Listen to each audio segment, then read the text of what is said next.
The Benjamin Dixon Show is only possible with listener support. Go to www.patreon.com/The BPD Show.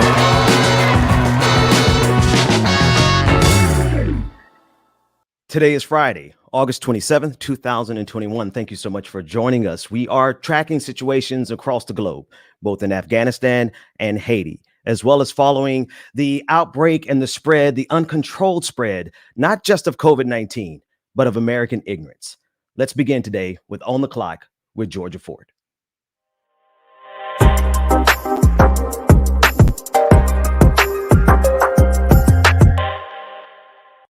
13 families are mourning this morning. 13 families that thought in 4 days their loved one would be coming home after spending however long in Afghanistan. But instead, we're here discussing the 2 explosions that the Pentagon says has been claimed by ISIS that have left 13 U.S. service members dead, as well as 90 Afghans and more than 100 people injured. The president has already spoken, saying that they should expect retaliation. Take a listen. We've been made aware by our intelligence community that the ISIS-K, an arch enemy, the Taliban, people who were freed when both those prisons were opened, has been planning a complex set of attacks on the United States personnel and others. This is why, from the outset, I've repeatedly said this mission was extraordinarily dangerous, and on why I've been so determined to limit the duration of this mission. As General McKenzie said, this is why our mission was designed, this is the way it was designed to operate. Operating under severe stress and attack. We've known that from the beginning. We will not be deterred by terrorists. We will not let them stop our mission. We will continue the evacuation. I've also ordered my commanders to develop operational plans to strike ISIS-K assets, leadership, and facilities. We will respond with force and precision at our time, at the place we choose, in a moment of our choosing. To those who carried out this attack, as well as anyone who wishes America harm, know this: we will not forgive. We will not forget. We will hunt you down and make you pay. I will defend our interests and our people with every measure at my command. So there we have the president very, very clear in his intent to retaliate. I want to bring in Ben, Brother Mac, and we also have Marcus from Left Flank Vets with us this morning to discuss this. We've been following this evacuation and hear a turn for the worse. Marcus, I'd like to start with you as our guest. What do you think do you think anything else is going to happen over the next 4 days as Biden says he plans to continue the evacuation? I mean, this is one of those things where I would just be lying if I say that like with any certainty, things are or are not going to happen. I think we can look to some of the latest reporting was that this type of thing was expected. Yesterday, one of the I don't recall, but the general that did the press briefing said that they've been actually working with the Taliban, and he said that they expected the Taliban actually has stopped other attacks, and that they will continue to work with them to increase the security. There's not many times that I can look back and agree with like a lot of the U.S. foreign policy. I think as of right now, that's just the correct line, because the facts are we lost. The Taliban do have overall control. They are the ones setting the dates. And, the U.S. is just saying we're going to continue on. I think some of the difficulties within, Americans, the people who helped the United States get to the airport. That is a ongoing issue.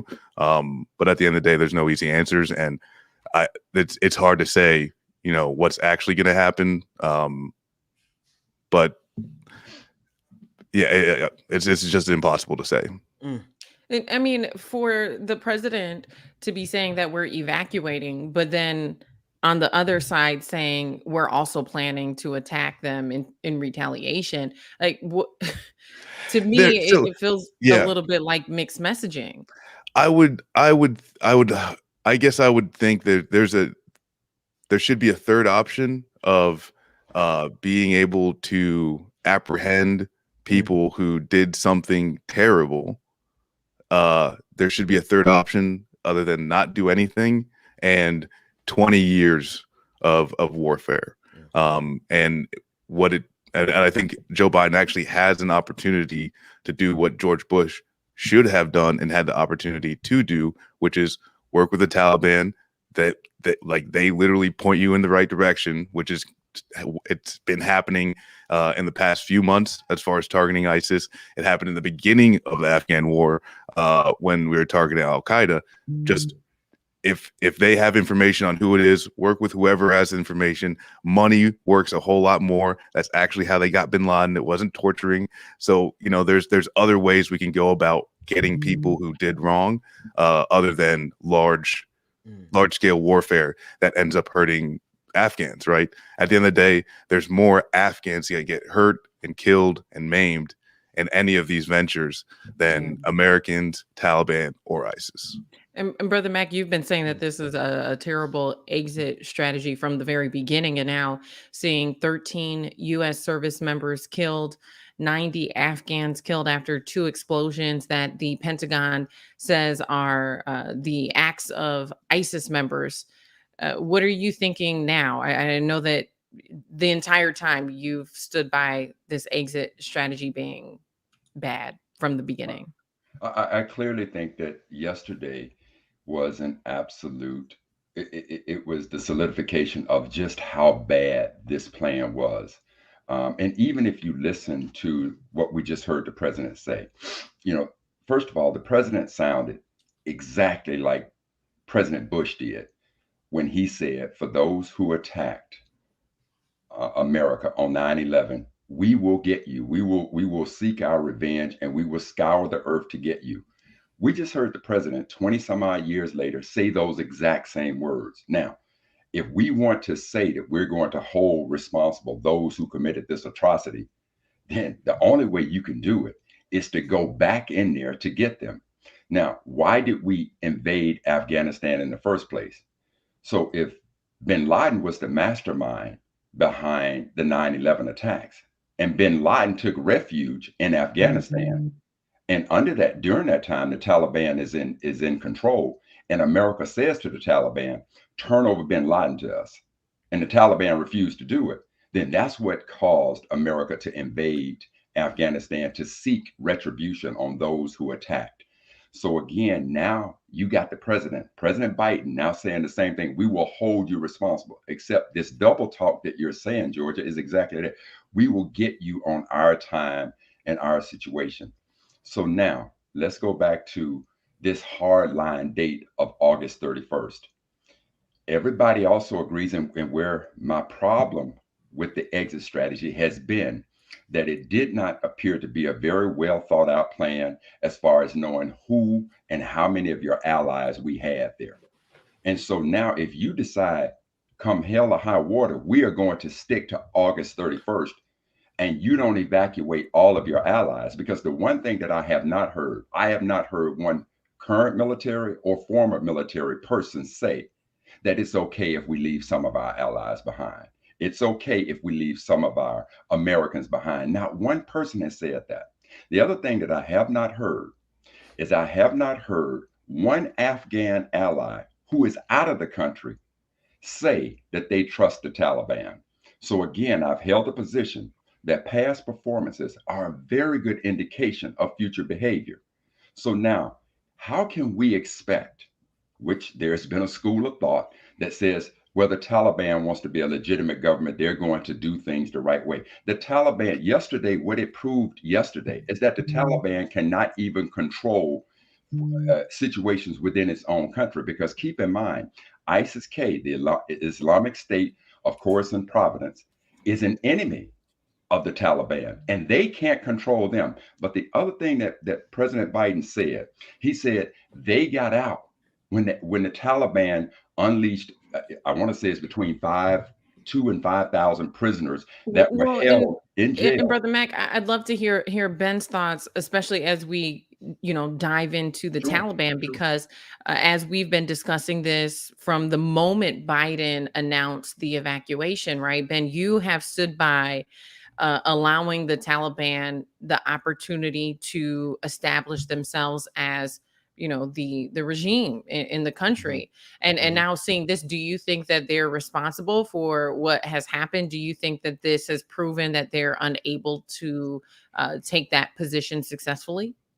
No more than the United States is able to stop white supremacy. Mhm. Timothy McVeigh, Dylan Roof. The United States is completely either unable or incapable of, and what Brother Mac is speaking of is the responsibility of state actors on the international stage to be responsible for the violence inside of their territory. He's absolutely right about that. The Taliban is going to have to either stop them on their own, ISIS-K, and I want to start here. Let's delineate between ISIS and the Taliban. Because there are voices who want to muddy the two together in order to insist that we get fully back into Afghanistan versus a limited action to penalize ISIS or to make sure that ISIS does not come back in the form that we saw them in Syria. So ISIS is not to be played with or coyed with. There are very few instances where I stand firmly behind action. I don't stand behind action here, but I do recognize ISIS as a legitimate threat that needs to be taken care of. But in so much as the United States itself is able to control the violence within its borders before it should go to a foreign country to try to control the violence inside of that border. And Marcus, to Ben's point, what's the likelihood that the U.S. could work with the Taliban to, I don't want to say, eliminate ISIS, but to figure out what the threat is there and get it under control? I'd say at this point, get used to it. Americans, get used to the United States working with the Taliban in a diplomatic manner. Yeah. At this point, that's the best option, because the United States, it's like calling in a firefighter, but he's got a tank of gasoline on his back. That's the only thing that happens when the U.S. military gets engaged. And you just look throughout history. And we should be, like the fall of Saigon, there's a lot of differences, but that comparison of this, like, just absolute destructive giant in trying to impose its will on another region, this is the thing that we need to recognize that is wrong with our country as Americans. And this is like the thing that's really tough, is that we are now over focusing on this specific disaster, which is absolutely terrible, but we're ignoring the amount of damage and suffering that this country does through dealing weapons to Saudi Arabia, which I don't hear too many cries for the rights and the the liberties of Saudi women. There are other countries that we do a lot of deals with, that we have a lot of diplomatic partnerships with, that also do horrible things, just like we do sometimes to our own citizens, right? Like kids in cages. Like we could, the amount of people who die without healthcare, the amount of kids that are in poverty, like we can go on and on and on. It is not our place to, dictate. And now that we have, is pulling out of this going to be easy and or perfect? No. I think there's a myriad of ways that you can critique Biden and the administration for what they've done, but pulling out, getting out by the 31st, making sure that we don't engage in these large scale wars over, it's over for profit. Yeah. That's what the actual goal is. And as of today, $2 trillion have gone to just 5 companies from the U.S. government. Like that's what warfare does. Marcus, So Marcus, I get the capitalistic aspect of this particular situation, but the here and now, and where Biden is still coming under, and he should come under tremendous criticism, is again, if there's an exit strategy, and you know that once you leave Afghanistan, what yesterday showed us is that one of the darkest fears that Americans should have is that Afghanistan becomes a haven for terrorists of various groups. I disagree. I disagree firmly. with that. And so that becomes an issue. But in the meantime, can you remove safely Americans and those allies who assisted you when you invaded Afghanistan? And there again is where the exit strategy has fallen absolutely flat. I think like I do got to go back and correct something, because the Taliban did offer up bin Laden. That there's been that's been proven that the Taliban actually did offer up bin Laden. They're willing to pull back from certain areas. So and the Bush administration refused that. This whole thing could have gone differently. And that's what I'm saying too, is like Biden now has that opportunity to just work with people on the ground the same way that policing is done. Give someone some money to say, where are the bad guys? Yeah. Do that. And because the danger that and also too what you're asking for is more forces, expanding the security perimeter, more people at risk of danger, at least more Americans. That's right. I was just going to say quickly, the thing I'd like to outline too to that point. So 13 U.S. service members killed, if you're just joining us, 90 Afghans, and still counting after 2 explosions in Afghanistan. That's what we're discussing this morning. We heard Biden not only say that he was going to find who did it, but he outlined they've given a name to this operation already. And not only was it get ISIS, but it was also get their assets. And so we're discussing what are the possibilities here. We know they're still evacuating August 31st, but there's some plan to either work with the Taliban or to re-enter Afghanistan. Ben, I know that you were getting ready to hop in there. I just wanted to reset for those who are just joining us. Yeah. And so go ahead, feel free. Yeah, no, absolutely. I'm clearly with Marcus on this. The last thing, let's start here. After 9/11, everyone started getting x-rayed at the airports because of the response and the fear. Those x-ray machines cost $100,000 a pop. How many did you see in your airports? This is a profit machine. It was a profit machine. We got Osama bin Laden in 2011, May 2nd, 2011. We've been there 10 additional years, 5 companies profiting to the tune of $2 trillion in Virginia, 5 companies in Virginia. The thing that they want us to do the most is to be afraid enough to excuse the military industrial complex to go out there and kill more people and create the problems that we're dealing with right now. If you fear the Taliban, let's talk about who created the Taliban, the United States of America. So it just seems to me, if we created them in the 80s and then we've been working with them all this time, and finally we've relented because we recognize, as Max Weber said, that there's a monopoly on violence in every single region, and whichever group, the United States is in this group as well. I want to be sure. The United States has a monopoly on violence within its borders. And guess what? It also has a monopoly on violence on the global stage, save China and Russia. Similarly, the Taliban has claimed the monopoly on violence in their region, and they are being challenged very briefly by ISIS-K. Last thing I'll say, pay someone to give up who did this, because I guarantee you ISIS paid the family of the suicide bomber who killed himself yesterday. And Marcus, the other piece to this that is always on my radar is the rights of the women who are in Afghanistan. And we've seen really a digression in just the last few weeks, where as women were allowed to work, women were progressing. And as soon as the U.S. announced that they were going to be exiting and the Taliban stepped up, We saw women being isolated, women not being allowed to work anymore, and also being assured that after things calm down, things would resume to some type of normal for them. But that is also uncertain at this juncture. Uh, and I've heard you too talk about the rights of women in other countries and whatnot. But with this specific situation, when we just look at Afghanistan, do you think the Taliban is going to restore the rights of women after the No. U.S. is And fully yeah, withdrawn? I'll just make it clear that like I don't think the Taliban are like it's not good. They're like oppressive theocratic group.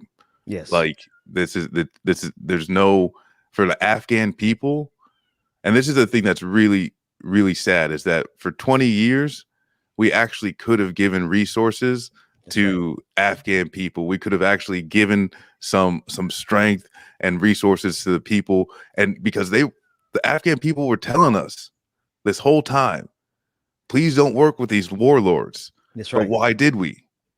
Because they were the power. They were the power in the region. They were the ones that could help us impose our will. Mm. Because even the people that were running the Afghan government, they weren't saints. Some of them were also responsible for atrocities. They're responsible for corruption. So that's the issue, right? Is that no, the Taliban isn't going to. I don't, and they're hell. They're good at PR. I think that's about it. I think that once August 31st goes by, yeah, there's going to be a wave of repression, especially in like maybe not everywhere, but in certain areas. I think. But how does the U.S. actually engage with that? Well, it's not warfare. We are the ones that gave them the capabilities to do this, because this is not a 20-year U.S. engagement. This is a 40-year U.S. engagement, and it started with us giving them, the Taliban, resources. So again, this is an example of painting a scenario where the United States needs to be the world police. Because again, if that was not the mission going into there, if that wasn't the mission to go in and deal with all of the other ills within Afghanistan, but simply to go in and get the masterminds behind 9/11, and it morphed off into something else. That is what we're looking at now. We're looking at a situation that is morphing into everything else because we made the fatal mistake of not paying attention to their past performances. So, Georgia, when you ask what about the status of women, if you go back and look at the past performance of the Taliban and where they sat on situations like any of our allies giving us information, how did they deal with those situations? How did they deal with women? It is very clear that those past behaviors are a clear indication of what we could expect the future performances to be. Can I ask a question to the? Sure. Do y'all think that the material conditions of Afghan women would be better if the U.S. had never got involved in the region going back 40 years? No, no, I don't believe that. I mean, there's no doubt that the status of women would be as it was always. I think clearly it improved under the U.S. going in there. But again, Marcus, that paints the picture. Is the United States in a position to be the world police? The definition of what they consider a good culture. If you do that, you go down that situation, and you want to talk about growing the military industrial complex, oh, it'll absolutely skyrocket compared to where it is now if America decided to play the world police. So I'm not arguing at all that it wasn't a good thing to try to bring people around the world into equality. But again, when you look at what is the definition of equality when you now going into somebody else's country, defining what their culture should be. Yeah. Only thing I would say to that is the rights of women were actually better off before the United States got involved in the 80s and funded the far right wing faction, the fundamentalists that became the Taliban. Some of the reason the women are facing what they're facing right now because of the Taliban is because the United States created the Taliban by funding far right wing extremism, which is analogous to the far right wing extremism that exists in this country. And this is why we currently see an overlap of Republicans who are identifying with the Taliban, because they actually do prefer that patriarchal, religious dominating society. And that's exactly who we funded in the 80s. And so that's why we saw the transformation of women on a trajectory towards liberation to women who are facing oppression. The United States had a direct role in that. This is something that I really, really struggle with.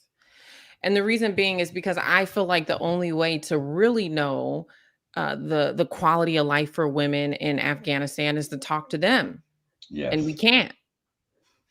And so it's for me, It's I rep- struggle with that because, we're hearing these analysis by journalists who are there on the ground and, different leaders. But at the end of the day, if we're not hearing directly from the Afghan women who are living there and the generations, right? So to your Mhm. point, Ben, to go back to the 70s and the 80s and hear from a grandmother, a mother, and a daughter who have all lived there and see Mm, how have that's things how you really do it. changed. And so Yeah. I struggle with that piece because I feel like we're getting second, third, and sometimes fourth hand information on the conditions of the people who are there on the ground. And so when it comes to the condition of women, I want to hear from them. I Yeah. want to know what their lived experience has been. I want to know at what point did they feel like they had the freedoms and the liberties as their Mm, male counterparts. mm, And to this date, I haven't specifically seen any any media that's been produced that is a sit down with them, and then I feel like right. it's because they're prohibited from being able to speak out in that capacity. I know that we are on the clock here and we are beyond time, so Marcus, I want to thank you for joining Brother Mac and Ben. As always, for those of you watching, stick around for more on the Benjamin Dixon Show.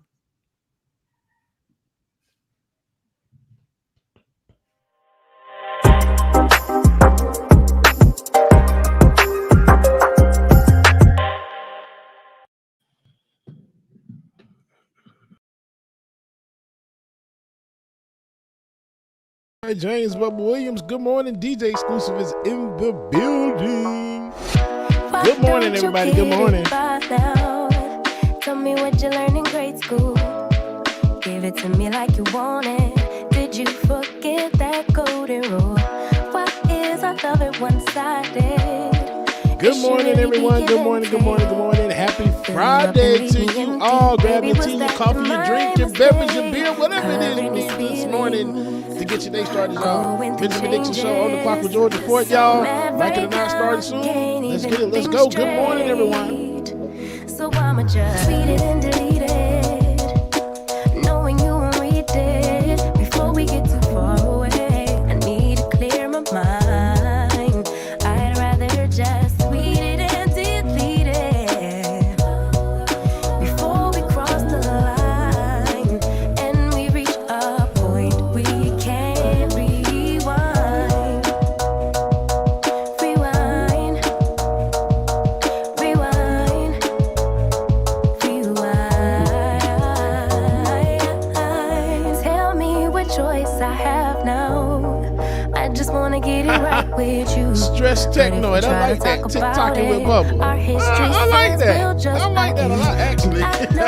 Good morning, y'all. Good morning. And then no one could tell the difference between me and you, babe. Watching from a distance, hiding these feelings. I keep on going through changes. I'm just so mad, but now it's at my own expense. Mary Boucher, good morning, Mary. Tweet it and delete it. Shout out everybody in the building this morning. I see y'all. Good morning, y'all. Make sure that y'all you have y'all face in the place tonight, man. Patron party is going down. Patron party tonight going down. Make sure you are in the place, y'all. You do not want to miss it. It is going to be a blast, man. Make sure that you have your face in the place this evening, all right? Maybe I need some space, need some air, some Yeah, hustler, have a good day. We appreciate you for tuning in. Have a good day at work, all right? Let my emotions flow. Luke Kane, what?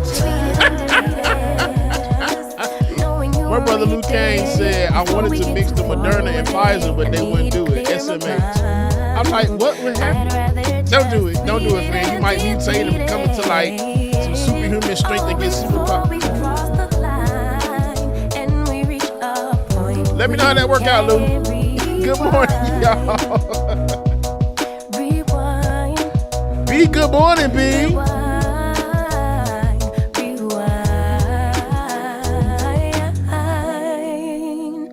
I could really use a change of scenery. Yeah. Everybody smoking all the greenery. Yeah. Close the match 'cause they were handed down. Tiger, what you should do tonight, do your Uber Eats and have us playing in the backgrounds. Everybody be like, what are you doing? What are you listening to? I'm Oh, wait. still fly. I'm Never still mind. fly. Let's go. I digress. It could all be worse. I could be a hater like you. It could all be worse. Pills to make the man, but that poison's gonna kill you from the inside out. So right now, Anna, good morning, Anna. Roller Dragon, good morning to y'all. Mark S, brother, what's going on? Melanie, good morning. KFZ doing flips in the chat this morning. Good morning, brother KFZ. Luke Kane, all right. Bro, if you get some fireballs, bro, I'm on flight. So whatever I gotta mix, maybe I need to mix Johnson & Johnson with Bison. And I fly. Yeah, I'm gonna keep that up, okay? I got you. Goku, good morning, brother Goku. Chuck D's, good morning. Esther. DP, good morning, DP. DP says good morning. Uncle Bubba, good morning. On and on, Dragon, good morning. Evergreen, Nat A. What up, sister? Good morning, Nat A. Flora Strada, good morning, Laura. Brother Tyler, chunking. Every time I see him, choking on. I'm still fly. Oh, let's see, 61. Good morning. I mess with every time. I'm still fly. I'm still Darren fly. Smith, good morning, Darren. What's going on, brother? Patricia, good morning. Afraid not, good morning, y'all. Good morning. Stress Technoid, according to the SLP, is in the building. I see y'all. The whole family is in the building this morning, y'all. Good morning. Realon in, good morning, y'all. Brother Tiger, of course. Lateef, what's going on, brother Lateef? Six Dragon Daddy, good morning. F8L, Law Dragon, good morning to you. Can't nobody take here and now. On and on, Dragon, good morning. Shout out to all my moderators, man. Twitch, Twitter, YouTube, whatever you streaming from, man. Love y'all, mean it. Make sure you hit that like button, man. Hit the like button. Y'all know the damn thing to do. Shay, good morning, y'all. Industrial Arts Dimmer, good morning. Y'all, it is time to get back to the show. We're going to let our boy Real Day take us to the bridge, and we're going to get back to it, y'all. Y'all stay tuned. All right, here we go. It's my time to ride it now. It's your time. Oh, if you're on the bus, say yeah. If you're on the train, say yeah. They don't put me on the screen. I was wondering what was going on. Young or old, I really don't care. Life has never really been fair. B made me pass out.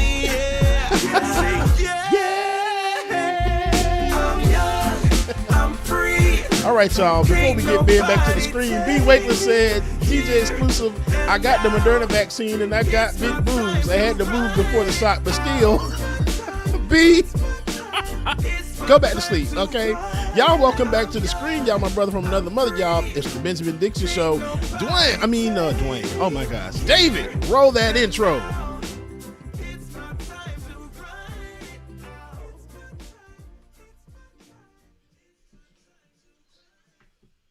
He can roll it in a minute. Until then, y'all get to look at me.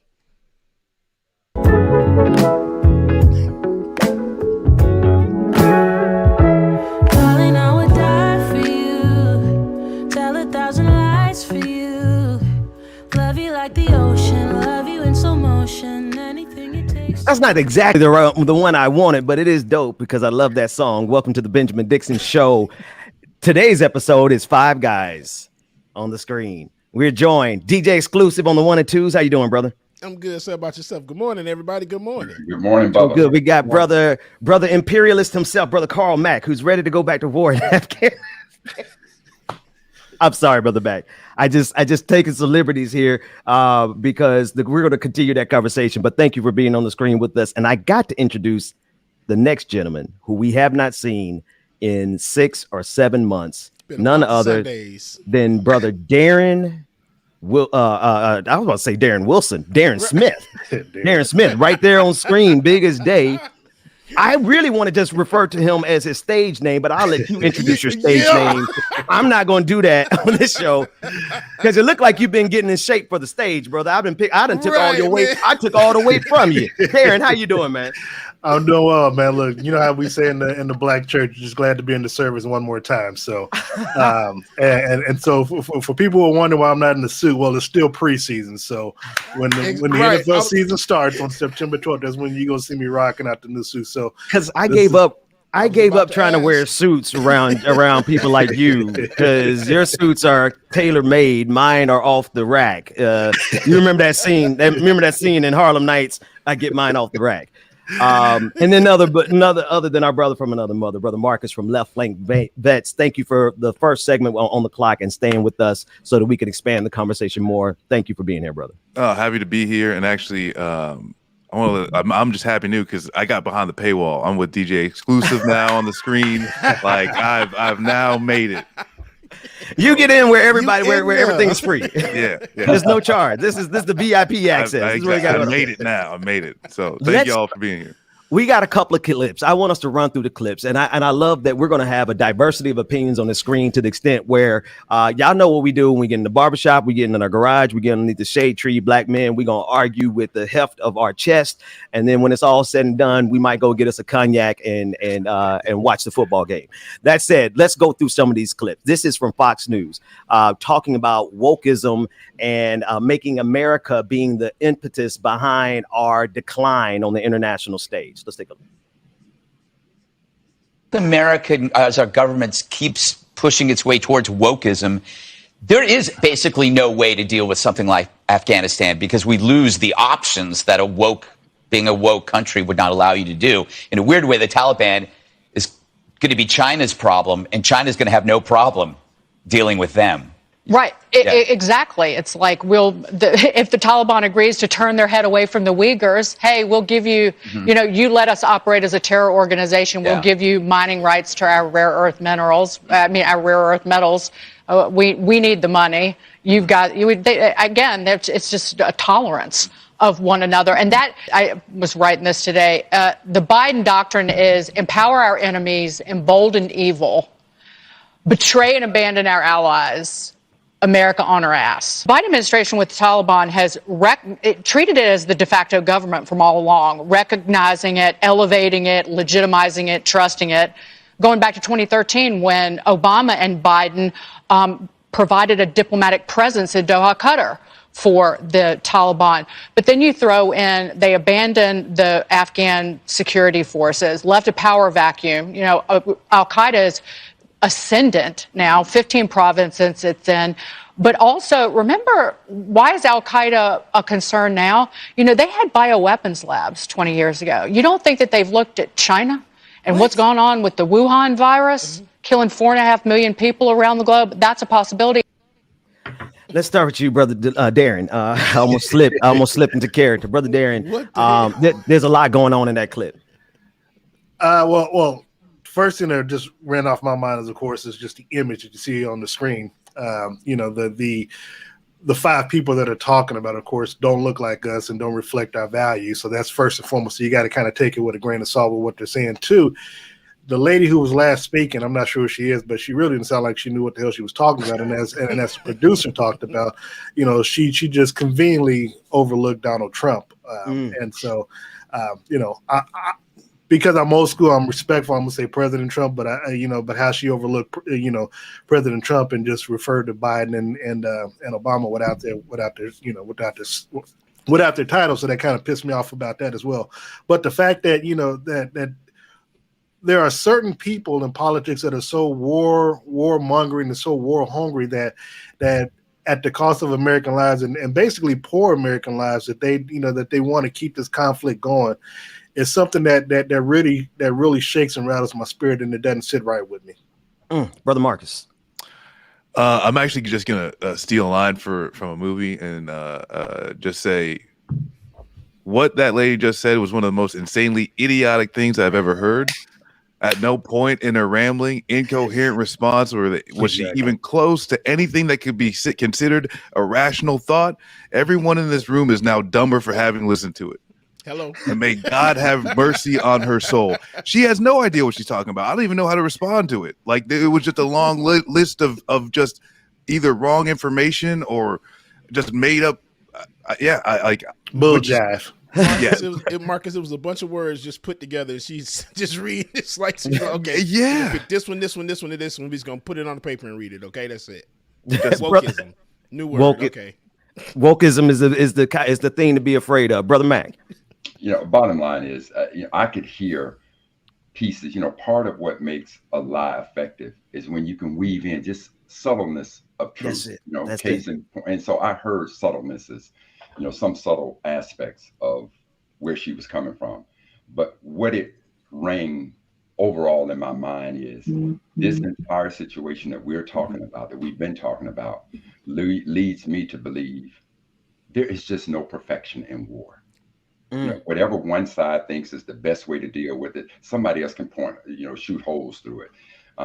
So there's just no perfection in war. And that's clearly what we're dealing with now. When you talk about from the beginning, why did we go into Afghanistan?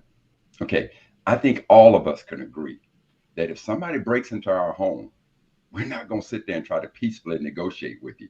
If I got lead, you're going to feel that. So again, if somebody came here and attacked America, America has shown you over and over again, you slap, we're going to slap harder. You fight with a knife, we bring in a gun. You bring nukes. We're bringing nukes. But go ahead. I'm sorry. Yeah. So clearly, our rationale for going into Afghanistan, are you Old Testament or New Testament? Do you eye for an eye? Do you turn the other cheek? Clearly, America went Old Testament and said we're going in there to get them. So once we invaded, now everything started opening up. So the bottom line is there is just no perfection in war, and we're clearly seeing all of those imperfections play out in this situation with Afghanistan. Not only entering Afghanistan, who we dealt with in Afghanistan, and how we exit Afghanistan. No perfection. James, you want to get in there? Oh no, like I said, wokeism. Well, this is when you can pivot and blame the entirety of the destabilized geopolitical order that was caused by George W. Bush, and then blame it on the fact that black folks want liberation. You must be on Fox News. Let's go to one more clip. Let's go to BPD2 Newsmax host trying to conflate the mass migration of Afghan men, or rather use that as an idea to terrify people. Let's run that clip. Potentially hundreds of thousands of Afghanis to America. This is a terrible idea. Now, we should learn from the disastrous experience Europe had with Afghani men and systemic sex crimes against women. Just a few weeks ago, a 13-year-old girl was raped and murdered in Austria, and 3 Afghani migrants have been charged with that heinous crime. And because of that crime, Austrian Chancellor Kurz, he made it clear just this weekend that Austria will not accept any Afghan refugees. Statistics show, as I detail in my new op-ed, that terrible case in Austria, it is hardly isolated. It's not just an outlier. It's the worst example, but it's not an outlier. Police numbers show the relatively small Afghan population there in Austria commits an astounding half of all sexual assaults in that country. According to the Hoover Institution at Stanford, once the giant wave of Afghan migration to Austria began in 2015, total sexual assaults there grew by a staggering 53% over the next 4 years. As the Wall Street Journal reports, next door in Germany, foreign-born residents right now account for 1/3 of all sex crime suspects. Is the mass migration of Afghan men to America really a good idea? Good for your wife, your daughter? Will these Afghans share our values? Will they try to assimilate into the American way of life? It's not likely. A Pew Research poll found that a stunning 99%, nearly unanimous, of Afghans believe that Sharia should be the official law of the land. I gotta sandbag this conversation because my interest really is in knowing how the women who work with that man feel about him. But I digress, brother Darren. Honestly, the whole time he was speaking, the only thing I could think about was, "Ooh, color men coming into the country. Watch your white women and your white daughters." I mean, that's the only thing I took from it, to where he's afraid that, now mind you, now they want to have it both ways. They won't Biden, when you're getting coming out of Afghanistan, where, hey, we got to help those people that helped us, so we got to get them all on planes and come. But then at the same time, well, we don't want the men now. We'll take the women and do whatever we can do with them, when they get here. But just keep your men there, because we don't want them coming over and integrating with our white women, And that's just something that's the basic takeaway from what I took of his. That's what I heard of his whole message. That Marcus, that's what I heard. What'd you hear? Yeah, no, I agree 100%, and like that's like some of the things. There's been a line of like, even before, right? Even with the fall of to the Taliban, they're saying like, well, the Afghans didn't want to fight, and like, oh, look at all these men like running scared and stuff like that. Where like, I don't see this guy in a uniform trying to go defend nobody from anything, and for just to say like, yeah, to start attacking like literally just saying all Afghan men are, I don't know, like sexual perverts that are gonna come after all of our women. And like, honestly, I thought of the old governor of Maine when he started talking about like Shifty and D Money coming across the border. What's your boy, LePage? I covered that. Yeah. You about to make me get myself $100 fine for cussing that racist prick. And go ahead. But this is the same old. But and the really disgusting thing though is, like Darren just pointed out, it's like it's a day apart from, oh, we need to help these people, and like right in the next day it's like, no, they're disgusting, we can't let them in, they're gonna take down all our women and stuff like that. And it's I mean, it's not surprising, it's just like it's dangerous. Sure. It's dangerous. Brother Mac, like, we just gonna forget about January 6th. I heard several things. One is, first of all, I saw his passion in describing the atrocity against this 13-year-old girl. What I didn't hear was his passion in describing the atrocity against a 12-year-old boy. And then he wants to say that we're getting this information from the police. What about the police in this country that shot a 12-year-old boy, Tamir Rice? That's number one. Second of all, this demonization that he made against Afghan men. I didn't know if I was listening to this guy or D.W. Griffin back in 1915 when they created this silent movie called Birth of a Nation, which was based on the rise of the Klan protecting the sanctity and purity of white women against these sexually deviant black men. That's what I heard. I didn't know if I was listening to him or D.W. Griffin because they sounded exactly the same. Is it 2021 or 1921 or 1915 to be 1915 to be more accurate? Yes, DJ sure. Exclusive, what you think about? What are you hearing in this? Because it does sound like what they want to say. It reminds me of the barbarian photo of LeBron James, where he's holding the white woman and the King Kong images from back in the day, where all the images of black people were threatening to white women, and white women were damsels in distress. This is what I'm hearing. What you hearing, bro? All the brothers before me said it best, and I tuned them out after the first time he started speaking, y'all. So my apologies. I started looking up jokes for the day, so that's what I heard. It's self-care. It's self-care. Self-care. Yeah, it's self-care. exactly, Mark. In other words, you ain't got nothing to say to this cloud. Man, Let's I ain't got run to nothing the to say next to this, clip. man. David, let's see if we can get one more in, because I want to this is our first time having 5 dynamic men on the screen at one time. Let's get as much insight from these brothers as we can. What's the next clip? Just run it. If Trump encouraged and allowed vaccine manufacturers, FDA, the CDC, to basically just ignore all of the normal precautions and safety mechanisms and get these vaccines out here, make them publicly available, knowing that they would at some point engage in unlawful conduct or willful misconduct, you could call it. Well, they've blown by 2 years of testing, right? Right. So if they engage in willful misconduct, the immunity that they normally get is then not available to them, and they are then liable for damages if they engage in willful misconduct. I think there's a high likelihood that the vaccine manufacturers have engaged in willful misconduct, and I think that if a couple of plaintiffs knew where to look, they could find that willful misconduct. They could go to court, and they could probably get some checks with a lot of zeros on them. That's my suspicion. Given the fact that we know that Trump has previously held sort of a dim view of vaccines, it doesn't make sense for him to be pushing the vaccines the way he does.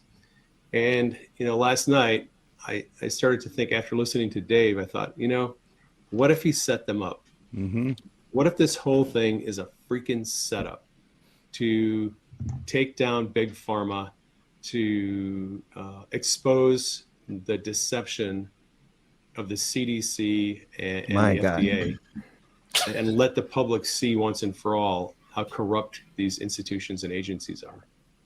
Brother Mac, To me, that that is, makes I actually want to start with you, Brother Mac, because therein lies that just enough of a narrative. I won't call this one truth, but it's a narrative just enough for people to latch onto, to follow along with his absurdity, trying to find a way. This is a QAnoner. This is a part of the right-wing watch. They've been observing these channels. This is what goes viral in the conservative communities. But this also spills over to the Black community. And I've heard some of the same exact talking points from this QAnon praying medic as it pertains to the vaccine as I've heard in the Black community. Let's begin with you, Brother Mac. Well, first of all, let's keep in mind that this monster known as COVID got out of the box because Trump, through his idiocy and rejecting of science, allowed this to get out of the box. And at the time that he spoke against COVID as though it would just miraculously go away, spoke against wearing masks, spoke against vaccines, everybody was cool in the gang with that. But when the absolute devastation of deaths occurred, because if you remember, Trump at one time said, we only got one case and in a couple of days we'll have that taken away. Well, once the number of deaths started ramping up, then Trump instituted this mission called Warp Speed, which means let's work at all due diligence, all speed, and get a vaccine.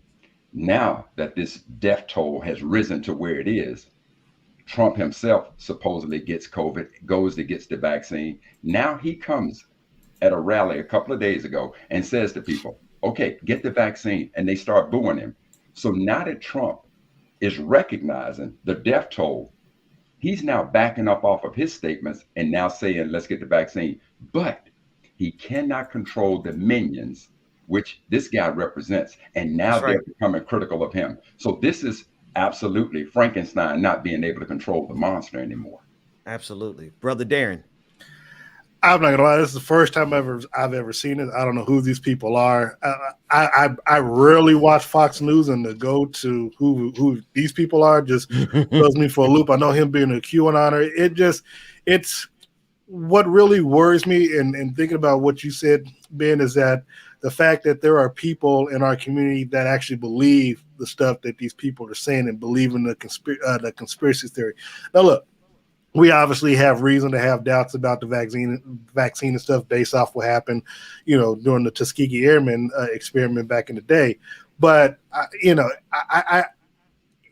it hastens me to understand what the government would gain by having people get the vaccination only to die off. I mean, unless you believe in some sort of conspiracy theories where you're trying to control the population or something, then okay, I'll give you that just based off of what you saw on the Avengers. But at the end of the day, this is something that is really scary. Look, COVID has hit my family hard recently, and I have a brother who I love dearly. He's my personal trainer.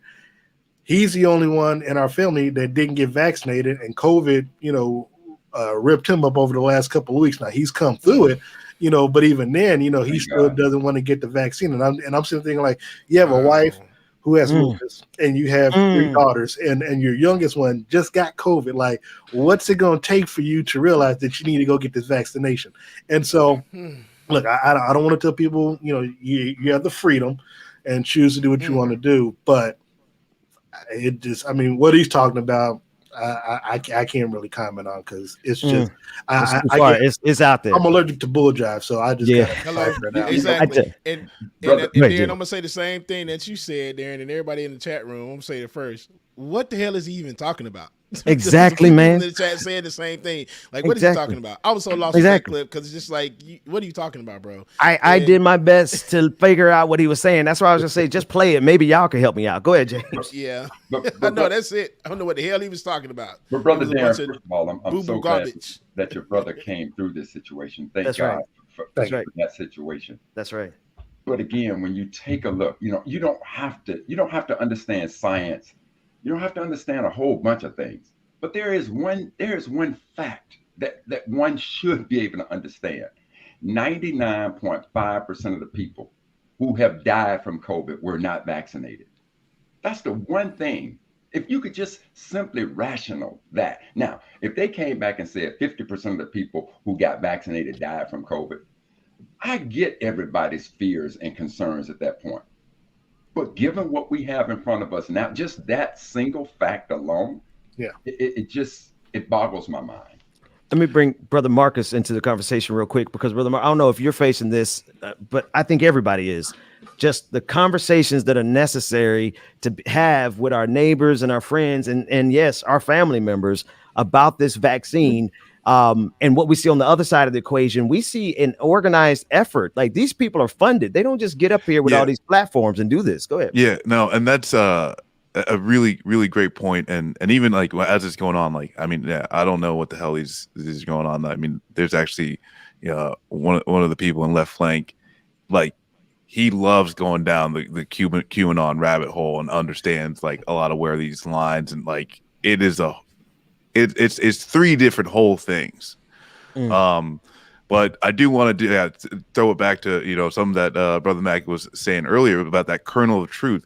And like, there is in this clip, is there any like kernel of truth? I don't think so, right? Other than like the dude actually does have a green beard. But outside of that, but what the kernel of truth I think is that we do live in a country where healthcare is deceptive, healthcare is predatory. And so it does allow people to fall into some of these traps.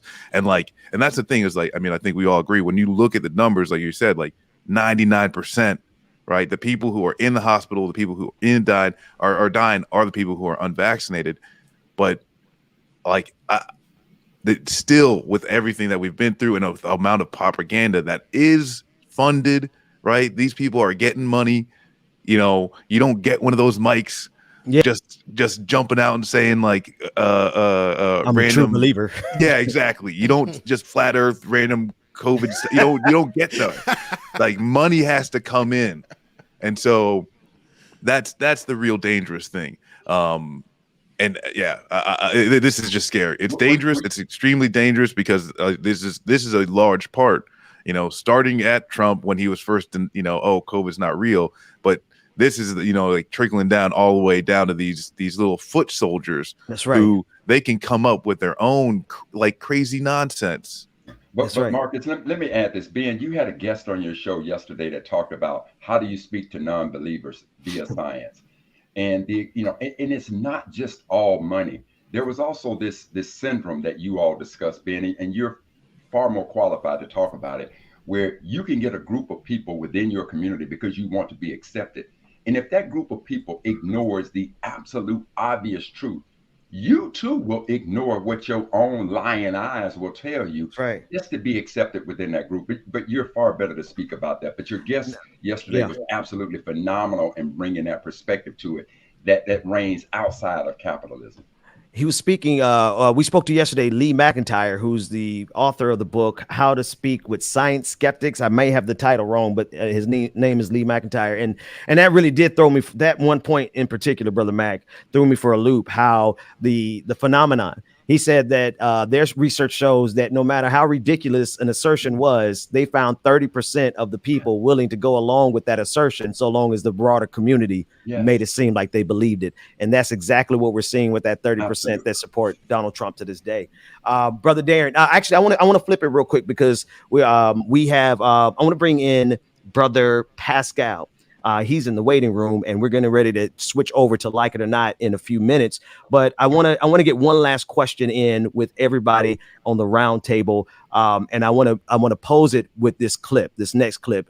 David, I want you to play the clip from number 3, Ron Johnson, Senator Ron Johnson from Wisconsin, and he says without evidence, he's applying that the Taliban may be letting terrorists onto U.S. evacuation flights from Afghanistan. I want to repeat this because I want you to listen to it and process it. He is planting the seed that amongst the allies that are being evacuated, there are nefarious characters that are going to do harm in this country. Let's take a look at that clip. And the potential danger, again, who do you think this Taliban is letting into and through the gates of the Kabul airport? Just ask yourself that question. And that's what I'm asking the folks here on the ground to ask themselves that question too, and be on guard for that possibility. It would be nice if we knew everybody had even just an identification card. I'm hearing they don't. And again, it should be quite telling that, when I asked the general, do you know that everybody here has at least an ID? Again, not his fault. He said, no, we don't know that. No evidence whatsoever, but this goes right in line with that Newsmax clip, which is trying to suggest that Americans need to be afraid of the allies that sacrificed everything to support the United States. And now Ron Johnson wants us to believe that they are potentially terrorists who are coming on these evacuation flights. Let's begin as quickly as we can around the table. Pascal, what are your thoughts about that? I'm throwing you in the deep end, brother. Welcome. Yeah, no kidding. Well, I swim. I try to swim. Let me see if I can tread water here really quick. Good morning, all y'all. Grand rising to all you intelligent brothers in this panel real quick. So let me just say this. Here we go again. Like a DMX song. Here we go again. Right. Like how often are we going to be any opportunity that the right gets to try to throw the left under the bus, try to make it seem like, the terrorists are coming. This is the same thing like when people were trying to migrate into this country. They're like, it's going to be full of criminals and drug dealers and all that stuff. This is the same thing all over again. The aura word. It's like when can we just get down to the facts that there are people that are trying to seek refuge, period, and they're going to do everything that they can to filter out the bad and bring out the people that are really trying to do something here without bringing criminals and terrorists into our country. I just feel like it's a far-fetched thing. Another excuse just to be mad at something. You see what I'm saying? Brother Mac. I don't think it's far-fetched what he said. And this is why, family. Listen to the words he said. He said the potential danger. That's number one. Number two, it is clear that we do not have a record of who all of our allies are. So is it possible that one of these people who is a member of ISIS-K or the Taliban could infiltrate through all of the so-called allies that we do not have a record of? Is it possible? Absolutely. That's what I heard him say, the potential danger. So is he ramping up fear to push this agenda? Absolutely he is. But is he just flat out off his rocker by using the term or the phrase potential danger, given the fact that we do not have a record of who all of our allies are? That's Brother Marcus. I mean, I'd say like if someone wants to infiltrate the United States, the refugee or even trying to walk thousands of miles through the southern border is the worst way. That is the hardest way. Going into the process of we're going to try and sneak into these planes, and you may or not especially without any documentation, you have very little chance of even making it to the United States at all. Those are the people who will get placed in they'll say, oh, hey, we do these deals with all these third countries and everything like that. At the end of the day, I think there is more so just a jingoistic, xenophobic, racist catalyst to his statements than any real fear, because a lot of these any of the Afghans that are coming over to the United States right now, the very few that are allowed to come over right now, do have a documented relationship with the United States. And the people who don't have documentation, there's a good chance that they'll never set foot in the United States, and they'll just be placed in others these Marcus, questions. let me just offer pushback, Marcus. If that's indeed the case, then how did somebody get so close as to set off the bomb and kill so many Americans and so many Afghans yesterday? And that is a very real danger that comes with pulling out of a war. But at the end of the day, those Marines did their job. Those Marines did exactly what they're supposed to do, which is keep the bad people on one side and keep the good people on the other. Okay, that's still what true. they're supposed to do, but how did they get so close, Marcus? If you got to have all this documentation and there's no chance of it, how did they get so close as to do that yesterday? Because securing a city and an airport, I mean, Kabul's got 6 million people. Securing that city where everyone is, it's a difficult process. And that's the thing, is like, there is no right answer. There's no, oh, well, he should have added more or less, like there's never going to be a good answer on that. Which is why he used the term potential danger. That's all I'm making. That's the point I'm trying to make. But I guess my response would be, those Marines and that corpsman that died, they were doing exactly what they're supposed to be doing. No doubt. They effectively did what they're supposed to be doing. No doubt. Because if they wanted to get, they probably, if they could get in the airport, they would have, but they didn't. And I because agree. the soldiers did their job. They need to work with the Taliban to secure that surrounding area, to make sure their checkpoints and everything like that. But this thing is something that they've been saying is going to happen, and it's absolutely sad. It is tragic. But those Marines did their job. Let me get Darren in to get the last word, and we're going to go to break because we're going to switch over to Like It or Not after this. Brother Darren, I want to thank you. Brother Pascal, you're hanging out for the next segment. Yes, Brother Marcus, you've been here all morning. Brother Mac, you've been here all morning. Well, Brother Mac, you here whenever you want to be here, man. I appreciate that. Where's the 18-hole Baptist today? We'll talk about that in a second. Brother Darren, what are your thoughts before we go to break? Well, first of all, I always consider the source. And to Brother Mac's point, when he says the word potential, yes, I mean, there's a potential for one of the 6 of us to be at the Chiefs game tonight. Right. So, so is that a promotion? I'm just saying no, but to his point, obviously there's a potential for anything like that to happen.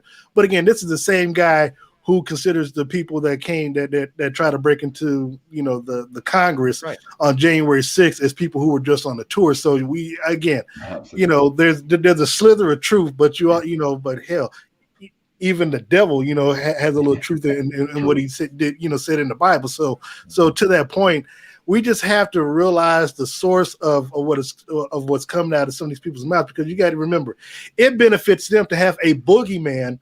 Come election time, of course, it's about people being on getting unemployment and the vaccines and the type of job that Biden's doing as it relates to Afghanistan. Republicans need some type of boogeyman because they don't have a platform and they don't have substance to run on. So this is just what they do. So once we kind of keep that in mind, I mean, look, we didn't see.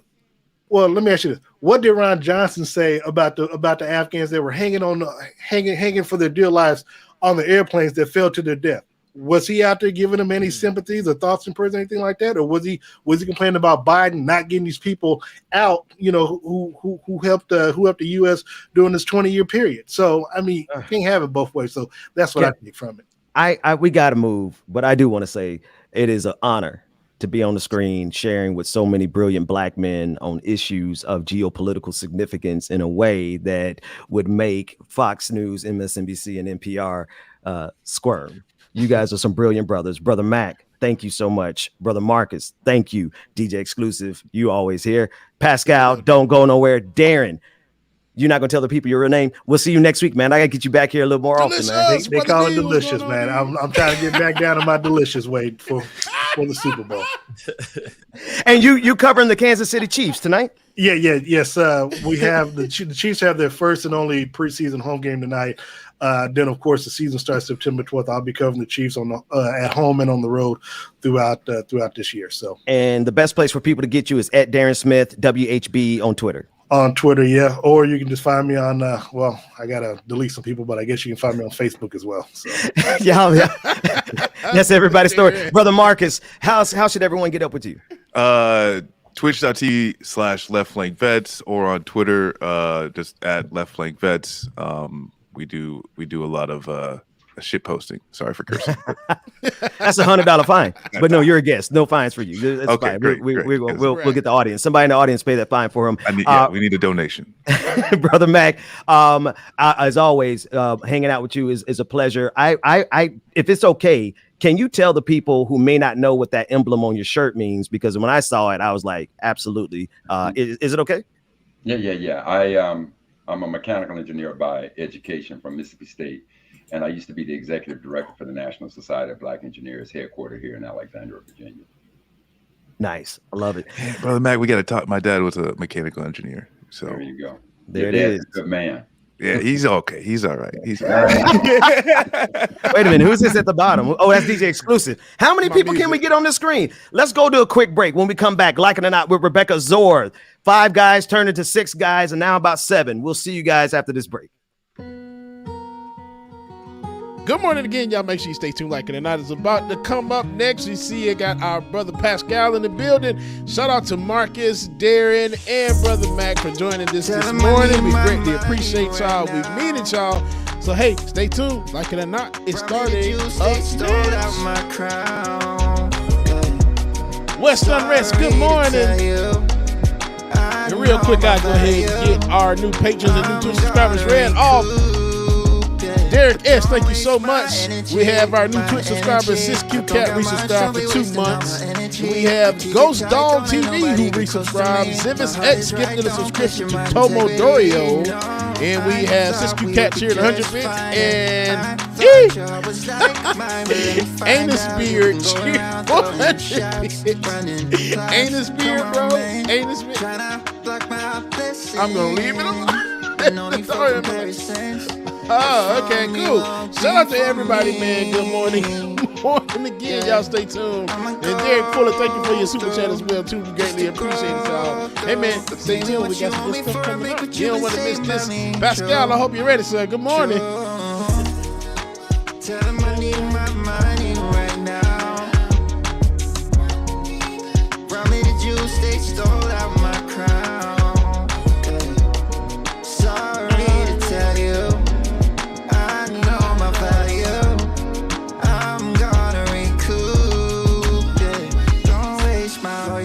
Alicia, good morning, Alicia.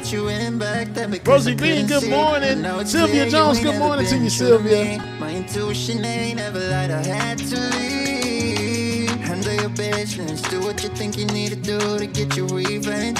But you won't break me, God as my witness. That's the point of no return, I'm on a mission. Hey, tell them I need my coffee right now. Seven Sweetheart, I see you. I ain't gonna speak to you because I don't know. I missed you last time. Good morning, Seven Sweetheart. Miss you, sister. Love you, man. Good morning. I can't wait to see you tonight. Uneasy. Good morning. Pay me what you owe me for. I make what you've been saying by me true. Choking, how you doing from the UK? Good morning. Environmental Coffee House. Good morning. Good morning, Bubba darling. I love it. I love it. I love it. Keegan, good morning to you. Good morning. Rosie Bean, good morning. William Moore, good morning. Good morning. Mom and Daddy, good morning. I know y'all in here somewhere, Mom and Daddy. Y'all lurking today. Good morning. Benoit Johnson, good morning. Brenda Johnson, good morning, too. I know you in there. Lily, good morning. Love you, too, Lily. Thank you. And I'm going to read y'all a quick story. Okay, here we go. A priest, a minister, and a rabbi walk to see who's best at his job. So they each go into the woods, find the bear, and attempt to convert it. Okay? They always trying to convert something. Here we go. Later they get together. The priest begins. When I found the bear, I read to him from the catechism and sprinkled him with holy water. Next week is his first communion. Right, okay. I found the bear by the stream. says the minister, and preached God's holy word. The bear was so mesmerized that he let me baptize him. They both looked down at the rabbi, who was lying on a gurney in a body cast. The hell happened to him? Looking back, he says, maybe I shouldn't have started with the circumcision.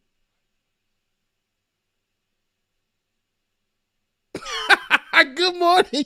Y'all make sure y'all stay tuned, like it or not. It's coming up next, y'all. I hope y'all is ready because I'm going to get Pascal with these dad jokes, y'all. Y'all stay tuned. Here we go.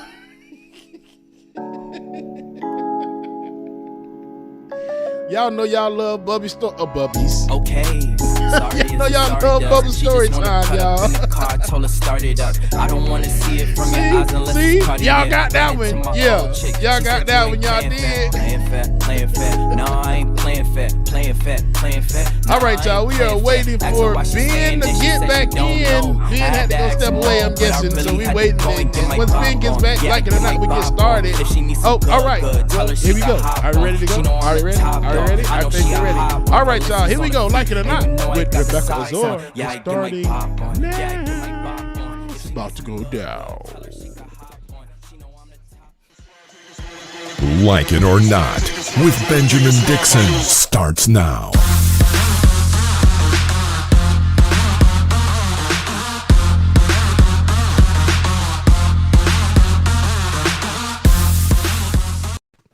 Good morning, good morning, good morning, people. Good morning and welcome to Like It or Not, where we're free to tell the truth and not care who doesn't like it. I didn't get that joke. I tried so hard to understand. Maybe I missed something. I didn't hear it. I didn't get it. Christian and somebody else, they walk into the bear. They trying to convert a bear. That was like God's plan, convert the bear. Everybody else, the bear, they said he led with communion. Okay, cool. Then he got baptized. The rabbi just tried to cut his penis. Oh. Circumcision. He said, I shouldn't have led with the circumcision. Yeah. Oh, yeah. Hey, man, I might have to screen some of these. Make sure we got no problematic jokes in there because I felt like no, they got to worry about that. That was rated the best joke of 2010. Honestly, I don't know how, but yeah. No, I got it as soon as you said it. So white folk jokes of 2010. Painful memories. Brother Pascal, how you doing, bro? Bubba, why your camera ashy? What you mean why it's ashy? No, Bubba. Oh, Bubba. Well, where's ashy at? I look good in this shot. Now the background look ashy. No. It's kind of fuzzy. I mean, I don't know. It's giving me a little fuzz. Y'all's look fuzzy to me. Yeah, Rebecca and Pascal look fuzzy, but me and Ben look clear because it's that Cookman thing. It's that family. Wildcat. Okay. Well, shout out to Florida A&M. Don't know where you went, Pascal, but shouts out to that school as long as it's an HBCU. Or did you go to one? No, I did not. Okay, well, your PWI maybe gets a little but shouts out to Florida A&M University. Our internet, is what it is. Good morning and welcome to Like It or Not. Listen, Pascal. Can y'all do me a favor? We've been trying to get you. Rebecca, I want to interrupt. I'm going to come down and I'm going to go put on my headphones and I'm going to listen to y'all. Can I do that? Wow. No. I don't know. Bro, stay your ass on the screen. You been always trying to go do some stupid stuff. The thing is, stay your ass there. Ben done dragged my show out to 9:25. Then leave, steps away for a second to do whatever. Then Pascal has only 2 minutes left. 10 minutes. I got 5 minutes now. I got 5 now. And now y'all want to walk away, and I don't get it. See, every time it's not my fault. Every time old boy gets on the show, we never can communicate. We never can have our experience like you have with other people on air. So David, what you doing? Nobody asked Ben to do all that. Ben always has to do the dramatics on here. No. I don't want to interrupt the conversation because we only got 5 minutes. He got 5 minutes. In the last conversation, when I watched you and Pascal doing this right here, for watching everybody else talk, you can do that right here. Now, Pascal, you only have about 4.5 minutes, probably 3 at this point. Yeah. So, what you want to talk about? I'm here. You for got 3 minutes. You guys lead. I'm here to follow. Well, let me say this. Let me do the this. guest of honor. I never had an You are opportunity to the actually guest kick of it honor. and talk to you Oh, about wow. anything. So first and foremost, I actually wanted to speak with you a little bit about Haiti and what's going on with you. Was your family affected? I never Yes, was I able to have lost. a conversation. Yeah, I lost a great aunt and Oh, I am so sorry to hear that. well, I only lost one family member, but then I also another one was injured pretty bad. Right.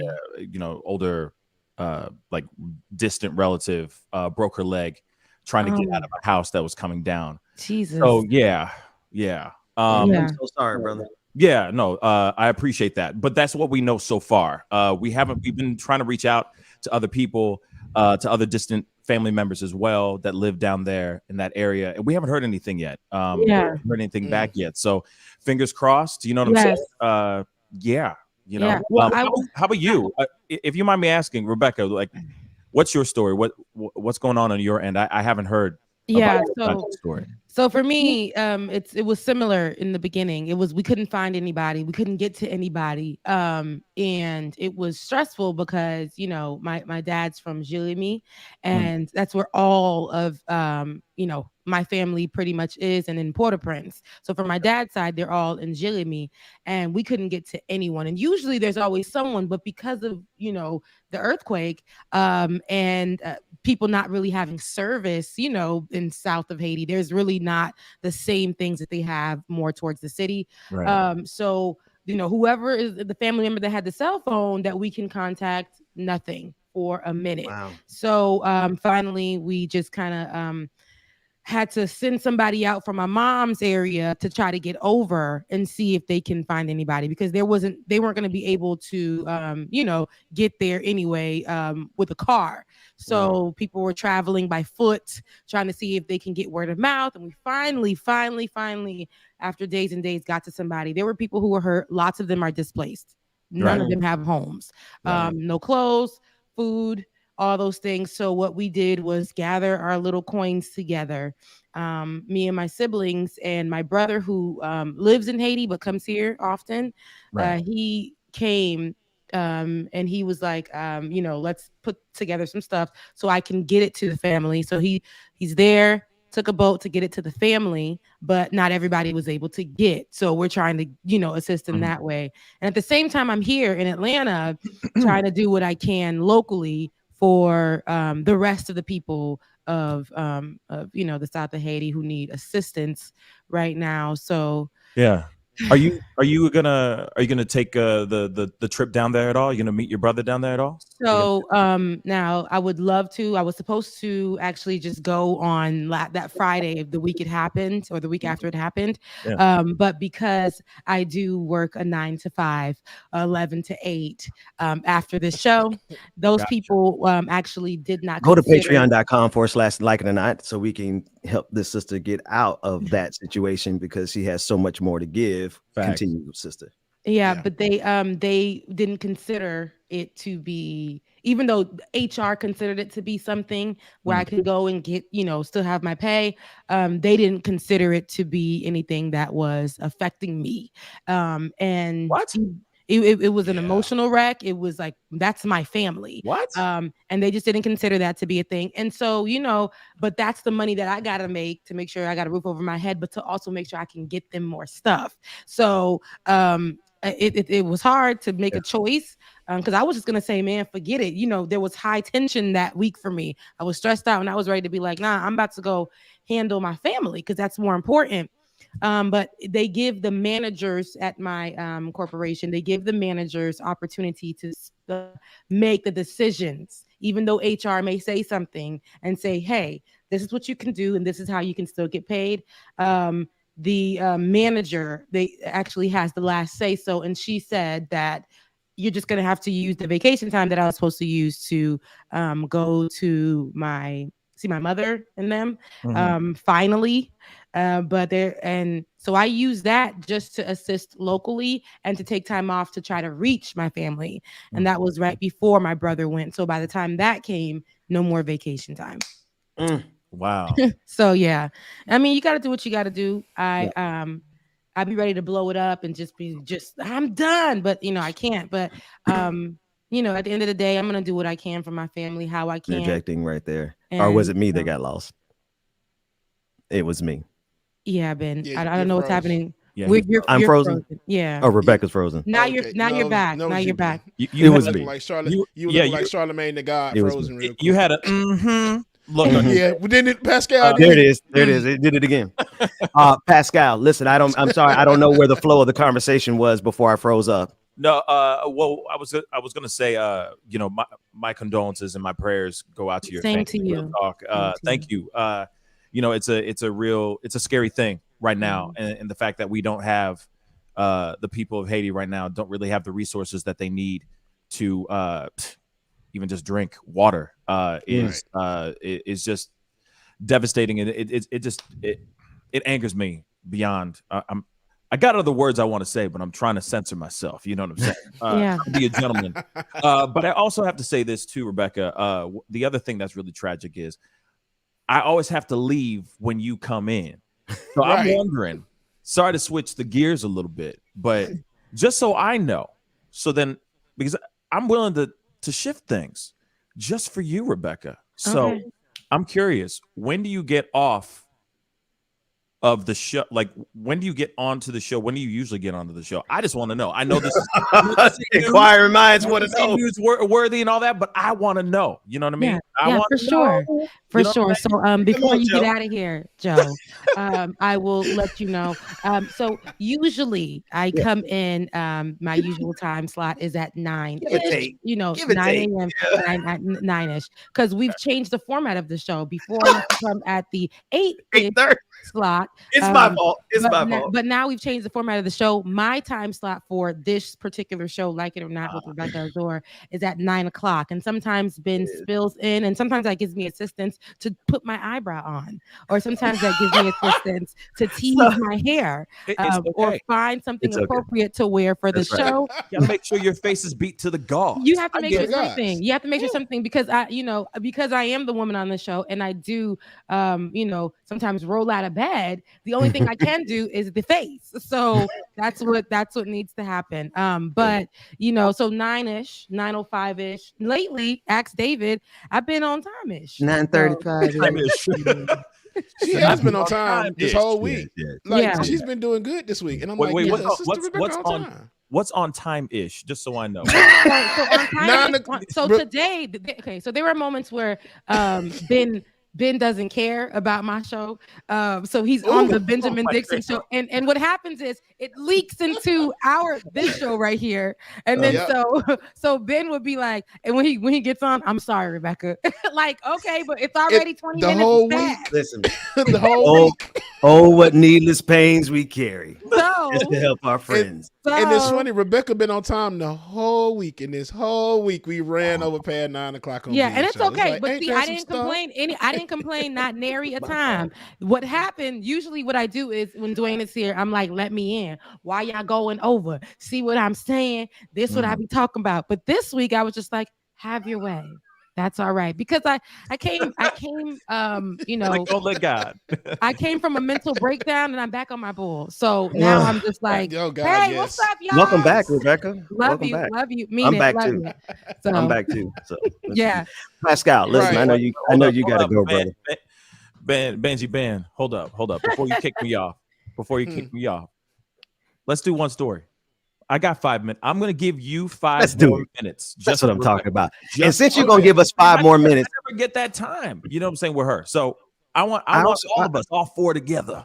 You know, I have a proposition that I'm going to put in the chat room before we. Right. You know what? Let me tell you something. Let me tell you something. Hold on. I'm dropping everybody. I done put up with enough of y'all. Where my $100 at, Jada? Go ahead and send $100 to these mother. Run the clip, David. Hey, what's up? I'm Tony Hawk, and I recently became an ambassador for Liquid Death Mountain Water. Apparently, I didn't read the fine print, and now Liquid Death officially owns my soul. And my blood, too? I don't know. It's very confusing. They're taking my blood, and we're going to use it for skateboard graphics. So they're going to mix my blood into the paint and do a limited run of skateboards using my real blood in the graphics. But some of the profits will go towards killing plastic pollution and to building skate parks in underserved communities. Yeah, so White I blood guess matters. go to liquiddeath.com Yeah, to get so skateboards let's with talk my about blood in it. So wait, if you Tony have Hawk my is blood, 50. that means you have my DNA. Get Yeah, Liquid he's Death giving me a little skateboard infused with Botox, 100% real Tony Hawk today. Wow, you can own your very He's own giving me piece the of best Birdman, but discount. hurry. Botoxy. So let's talk about it. So we're going to juxtapose. What's the issue here? Juxtapose? Is that juxtapose it. Okay. Yes. Tony Hawk's ass was able to sell these skateboards, only a limited edition of them, 100 skateboards, right? So what he did, as you saw there, he's drawing his blood and putting the actual blood in his skateboards. These skateboards sold out within seconds, y'all. But yet Lil Nas X, if you could put that tweet on the screen from Lil Nas X, is upset because here it is. Everybody was upset with him because he said that he had blood on the Nikes. I don't know if you remember that. Yeah, no, He put a drop from of those human Nikes. blood inside the design of the Nike at the bottom of the shoe. Mm-hmm. So now it's that double standard. So now everybody's all happy that Tony Hawk did it, but when Lil Nas X did it, it's an issue. So now it's like it's that double standard where y'all get on Lil Nas X. Okay, what is it? It's a bigger issue here than what we really think it is. So Lil Nas X, when he tweeted the juxtaposition, right? Ben, the juxtaposition. He tweeted out that Damn right. he tweeted out that, hey, I see that there's no issue, like you said, Bubba, with the blood that's being put on stuff. So that there's a bigger issue. Let's talk about that. And I guess what he was hinting at, without saying, I don't know if he continued the conversation online, that, hey, the bigger issue is that I'm gay. It's not that I put blood in shoes. It's not that I was being rude to Christians. It's not that I was being satanic, even though that's the Satan sign on it. The shoe. It was basically that I'm gay. That's why you guys have the issue. He had the Bible verse and the number 666 on the same shoe with the hint of blood. But I do get what he's trying to say. When it's a white person doing anything, and I thought about this in so many different ways, and there was no way that I could flip it for myself too, because I tried to sit down and really be like, but then I'm like, nah.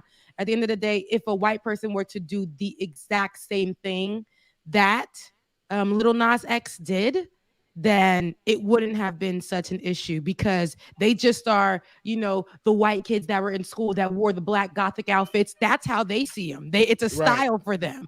But when black people do it, it's like they're not supposed to be doing anything. They're shunning them. And there's always a deeper issue. And I think for Lil Nas X, the deeper issue is that he's gay and he's very ostentatious, Ben.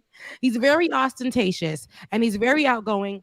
And he's loud with who he is. People do not like that. They relate that to what?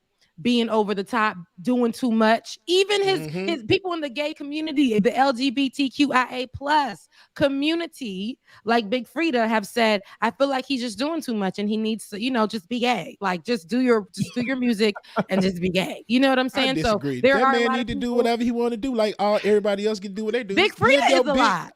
Big Frida is a lot. So, she's just extra. She just like to twerk and she bounce music. She's from New Orleans. That's all that is. Yeah, I like it. But what's her name again?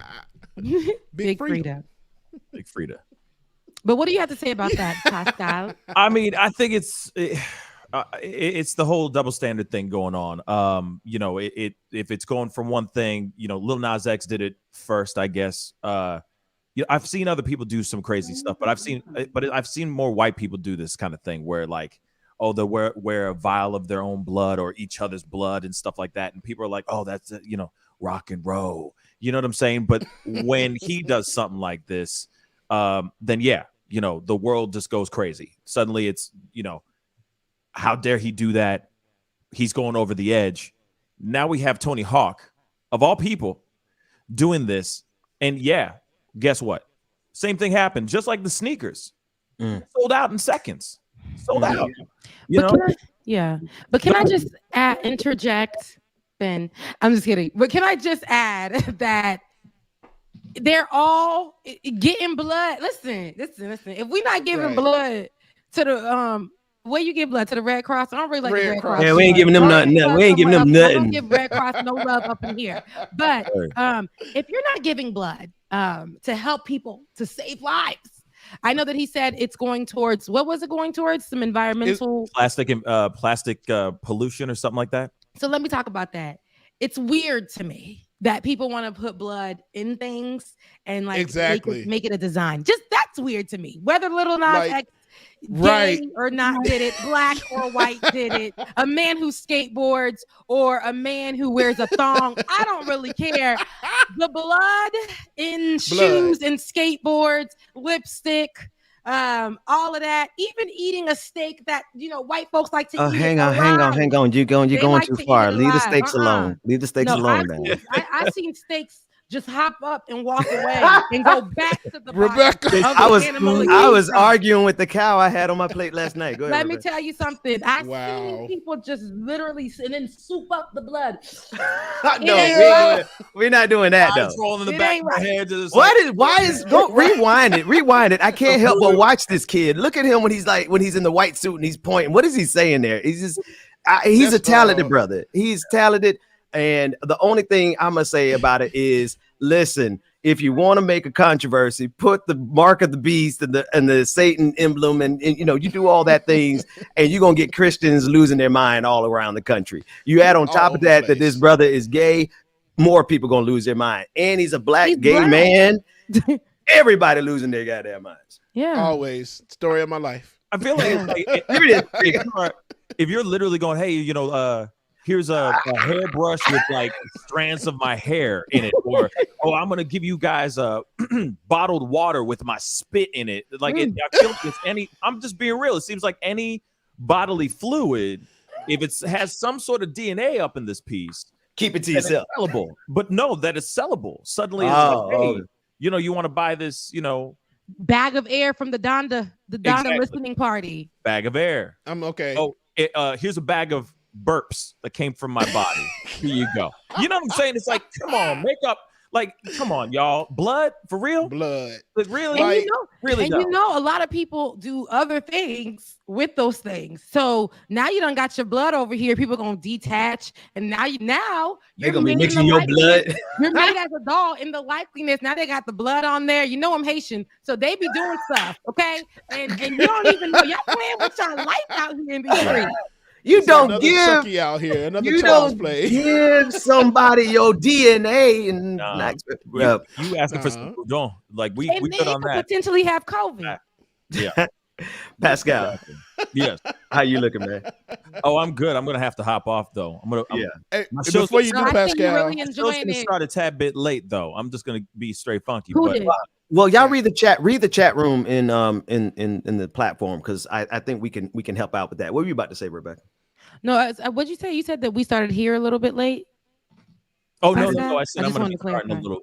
She was ready to blame it on me. She was ready to go in. To point out it was these two, but but you're gonna start your show late because you were here late. That means that you were enjoying your time and you didn't want to leave. Exactly. We're not kicking you out, but if you have to go, I'm gonna have to here. Yeah, but before you do, brother, I got something for you real quick though. No, I gotta tell you something. No, Bubba. So Pascal, I don't trust stairs. No, I don't trust stairs, Pascal. I don't trust stairs. Why don't you trust stairs, James? Hey, man. They're always up to something. Bye. Love you, brother. Hey, Pascal, we gonna come over. Yeah, we coming over to your place, man. Hey, come through the patron party tonight, man. If you're not busy, 9:00 Eastern time, we have the patron party for any of the patrons. And I won't be there for a long time, but I'll be there for a good time. Crap! Now Rebecca, I'll be there. I'm gonna be there as long as I can tonight. That's 5 minutes, Ben, because we all looking a little tired, to be honest. These two right here, leave me for dead. For like 30 minutes, I be in the 30-minute. All right, Bubba here, y'all. We I do my church. That's BBN. I do my church. I do my church finger. I do my church finger, just like you gonna have to, Pascal, to get out of here. Or else we gonna hold you, brother. So I'm gonna go ahead and remove you. Dang, it's 3 bald-headed dudes with beards on the show. Yeah, I got one strand. Paradise. Ain't it beautiful, Rebecca? You want a fourth? There we go. Now there were black. Look at white people just jumping in. What the? David, run that clip, David. Black people when you're will never black, be lonely. You're never really lonely This because there will David. always be a white person all up in your business. When you're black, you're never really lonely because there will always be a white person all up in your business.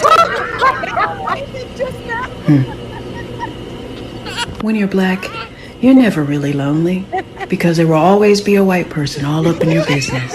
Oh my God. When you're black, You got to see you're the never video. really lonely because there will always be a white person all up in your business. When you're black, you're never really lonely because there will always be a white person all up in your business. What is this? Oh my God. This is what David just showed us an example of, and that was a really good pivot, David. Perfect. But you got to get out of here, Pascal. Yes. I mean, you can't have as much fun, all the time. But next time you're on Friday, we will start at 9:00, and we will have an enjoyable time, and we'll definitely kick it. Yeah, I look forward to it, y'all. Well, thanks for having me on again. What are you gonna say, David? Brian, Benjamin. Sorry. God damn, bro! Can you at least get my I can't even talk right now. You can't even get my name right. I'm just about to give you a shout out. Tell everybody to come to your channel as soon as the show is over. Make sure when this show is over, and we're considering, it very well may be possible that we won't do an after party since we're doing the patron party tonight, so that we can come over and support our brother Pascal. I need everybody who's watching Facebook, Twitter, Twitch, YouTube to go to his channel and watch him at 10 o'clock. We're going to go over there and watch him too, even though the brother can't remember my damn name. I'm sorry, Brian. I mean, David. I mean. Oh, man, I'm removing your ass from the screen. Call him big head ass being. It's like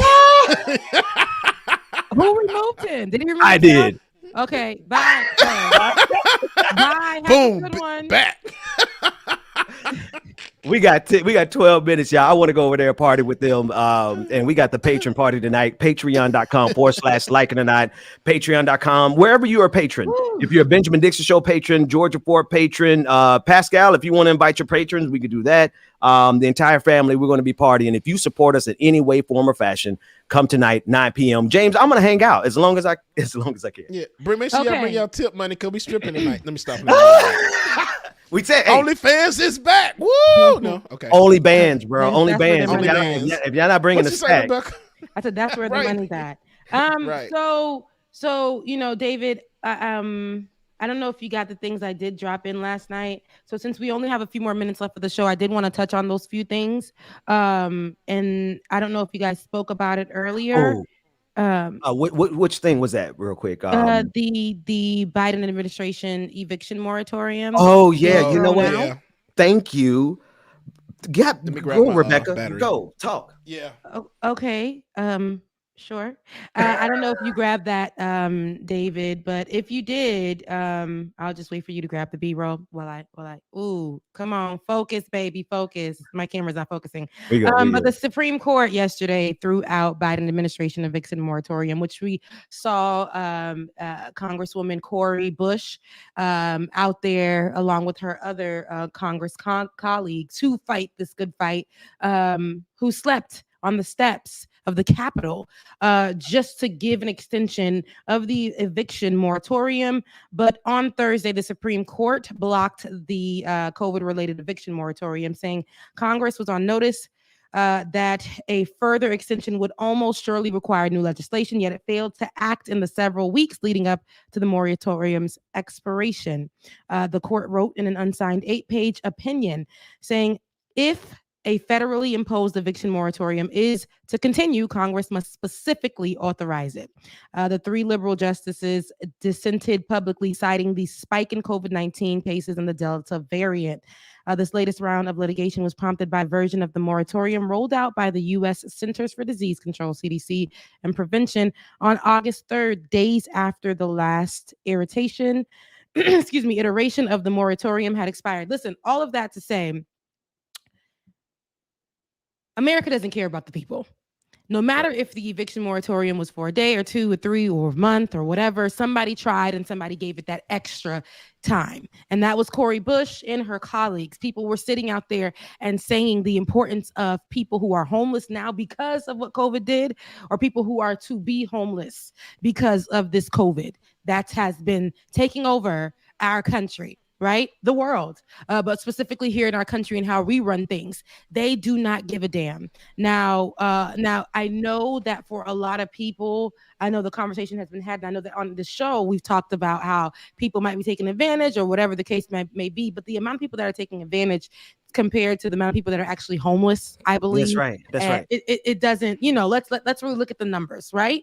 I believe there's so many more homeless people who have been affected and people who are to be homeless who because of them losing a job during COVID, them not even being able to get any unemployment because of some kind of rule, right, during COVID-19 that wouldn't allow them to get that. And so some people have been homeless, jumping home to home, living with family members, probably putting them in danger. So much things going down the line.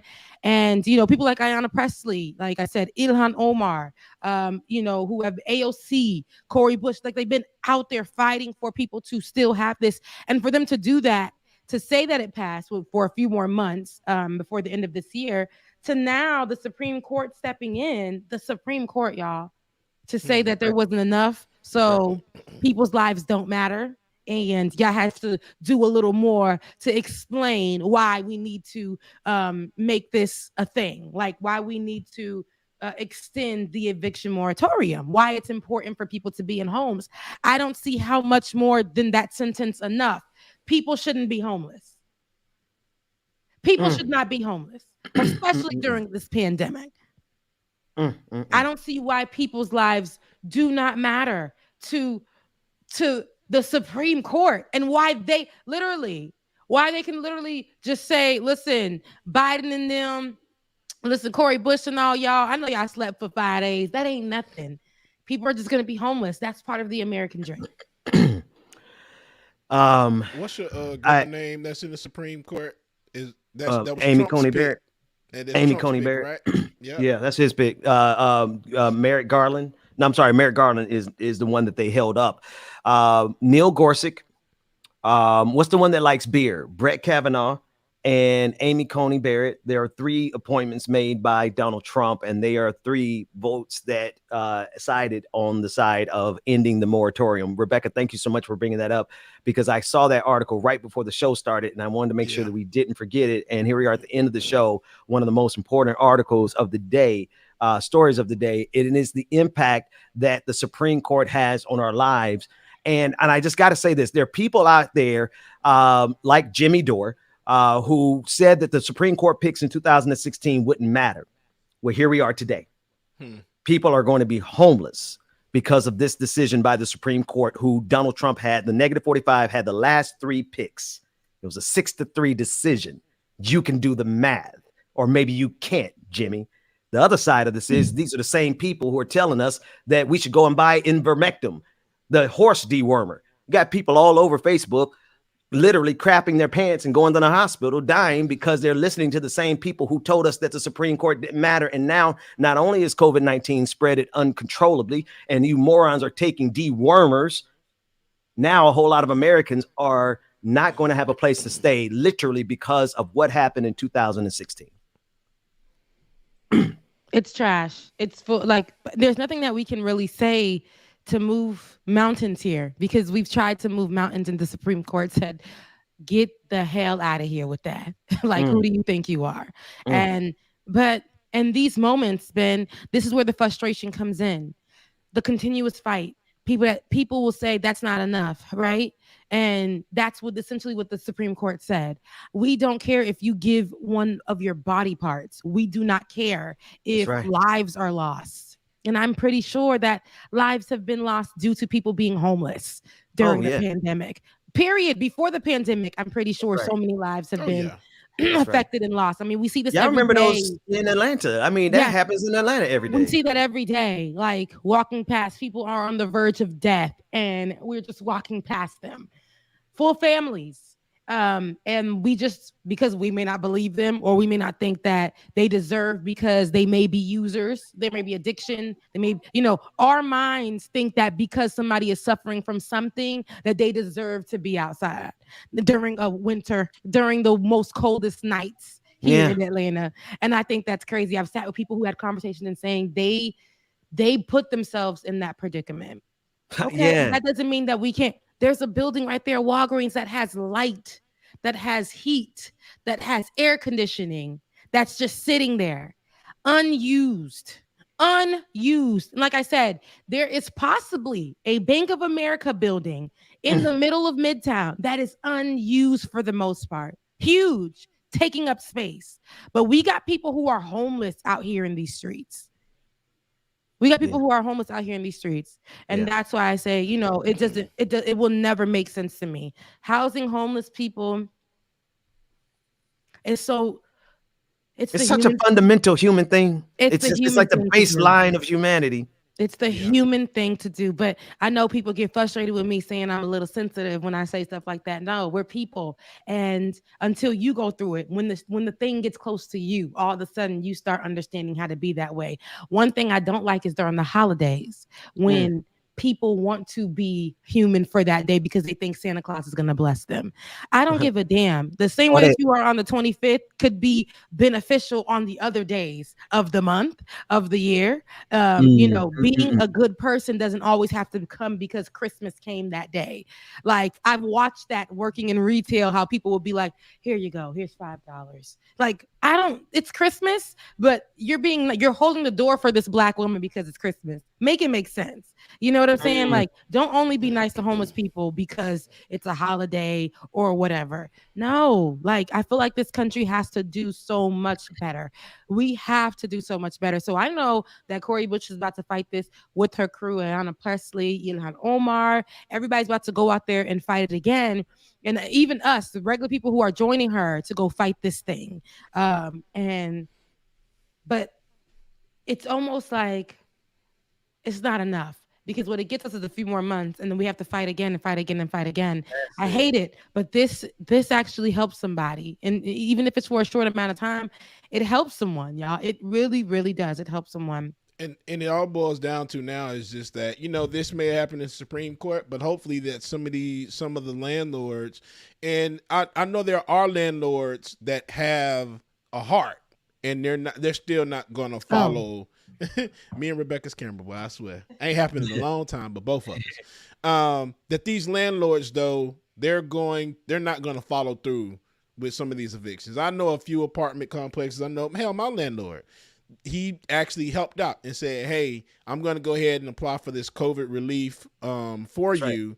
So you get the information, I'll send the packet over. And there's a video on TikTok where the lady's a landlord, and she understands that she's losing money because they're not able to pay. Yeah, we played it on here. Yeah, but she's not going to them and saying, okay, you need to run my money. So what I did was I applied for you, and I need you to fill this out, and let's get this money. So then I'm not only helping you, but you're helping me because I'm getting free money. It's a double standard. So I'm hoping that these landlords do that, and they'll be okay. Now the issue is going to come with the property, those apartment complexes that are ran by these big corporations. That's right. I hate renting from them because they act like they don't have a heart. They don't have a soul or anything. Where I stay.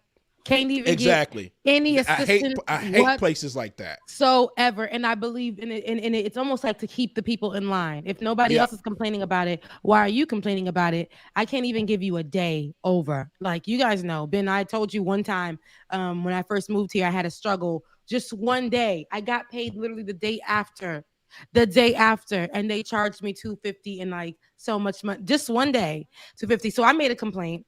And now they give people 6 days, even though that it's like the moratorium, right? It's like we're giving you a few more months, but the 6 more days helps, right? But it's not enough. Like, where's the assistance for people? And I know they're all living around me that may have had the money, but because of COVID, can't get to their job, and some jobs can't afford to continue to pay you while you're not working, because now their business is being affected as well, so they can't afford to pay. So there's so much that goes into all of this. A lot of people are affected, and it's just a lot. I know that we are supposed to get out of here, but there are 2 more things I do want to cover. Yeah, no, we're gonna. I'm asking Chuck Dees, our moderator in the chat room, to keep an eye on Pascal's channel when he goes live. Let's keep going until they do. Go ahead, Rebecca. Yeah. So I did have these things dropped in the chat just to David last night. But so there's another story that I wanted to cover, and this you did mention, David, yesterday evening about Lieutenant Michael Byrd, who shot the Trump supporter, fatally shot the Trump supporter Ashley Babbitt during the Capitol riot. He says he's been in hiding for months after he received a flood of death threats and racist attacks. He said, quote, "I believe I showed the utmost courage on January 6th, and it's time for me to do that now." I don't know if you have that. I did drop it, the SOT in the chat. It was too long. I didn't cut it yet. That's fine. We could play it. Can we play it until we say it's 5 minutes? Yeah, can we play it until we could say we could just play a portion of it? And then and so as he pulls that up, I was watching that. So I was wondering. I understand why that black man was in hiding, because racist, MAGA, Make America Great Again, January 6th, insurrectionist terrorists, for them to find out that it was a black man that popped that white woman who was violating the Capitol. I understand why he was hiding. Hey, I know First of all, when I watched that video, y'all, I didn't even realize he was black in the beginning. Like, all I saw was her getting shot. And it disturbed me so much because I don't like to see people dying or getting hurt. I don't even like to see the crate challenge. But what we did stand on was this girl was breaking the law. And this is Capitol protection, protecting the Capitol. And stand back, sis. Right. Or I will have to shoot you. Sis was fighting and saying it's her right, literally like a creepy person just possessed, still coming at him, and he had to do what needed to be done. Now, I think that what we can notice, when even in this interview and seeing him speak, is that blue lives don't matter. The same people that scream blue lives matter are the same people that say all lives matter, right? But we know when they say all lives matter, they're saying only white lives matter. The people who scream all lives matter, because they're the same group of people that don't include us, right? And what we see with the blue lives matter, remember that was being screamed and all that. Every time they kill a black person, it's blue lives matter. And that comes from even the black people on the force. But yet when this black man shot someone protecting people who don't protect him, it's crazy because the whole force got quiet. Nobody said blue lives matter for this man. That's right. It got to, I haven't heard blue lives matter in a minute, ever since Ashley Babbitt got shot down, for this man protecting the country. Anywho, let's take a listen to what he had to say. Publicly identified. Do you want to tell us who you are? My name is Michael Byrd.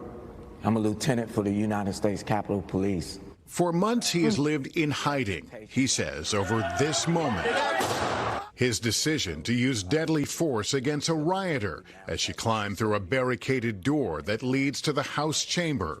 In the months since, he's been the target of threats. Could you give us the nature of some of those threats? They talked about, killing me, cutting off my head, very vicious and cruel things. Racist things? There were some racist attacks as well. It's all disheartening because I know I was doing my job. Given the nature of the threats that you describe, do you have any concern about showing your face and identifying yourself? Of course I do. That is a very vital point, and it's something that is frightening. I believe I showed the utmost courage on January 6th, and it's time for me to do that now. Responsible that day for securing the House chambers, Byrd couldn't see what Americans were witnessing on their TVs, but he could hear it in the pleas from other officers. Were you afraid that day? I was very afraid. What are you hearing on your radio? I'm hearing about the breaches of different barricaded areas, officers being overrun, officers being down. Did you ever hear a call or a report of shots fired during any of this? As a matter of fact, I did. There was reports of shots fired through the house main door onto the floor of the chamber. Later, those reports would prove to be false. This video captures Byrd instructing members of Congress to don gas masks. We've had a disbursement of tear gas in the rotunda. Please be advised there are masks under your seats. He says officers barricaded the door, what he considered the last line of defense. I had been yelling and screaming as loud as I was, please stop, get back, stop. We had our weapons drawn. There's a gun! There's a gun! Byrd, only his hand and gun visible, targeted a figure trying to climb through a window. Were you wavering? I All right. was So yeah. as we taking a can see and as stand. we hear, Lieutenant Byrd, and he said he's a lieutenant, so he is over, a certain amount of crew for Capitol Police, right? And it's crazy. David says the police did exonerate him, but what's They had no crazy? choice. Yeah, what's crazy is that he had to go into hiding. That's right. We didn't see all of those officers who killed Black people on the street for target practice.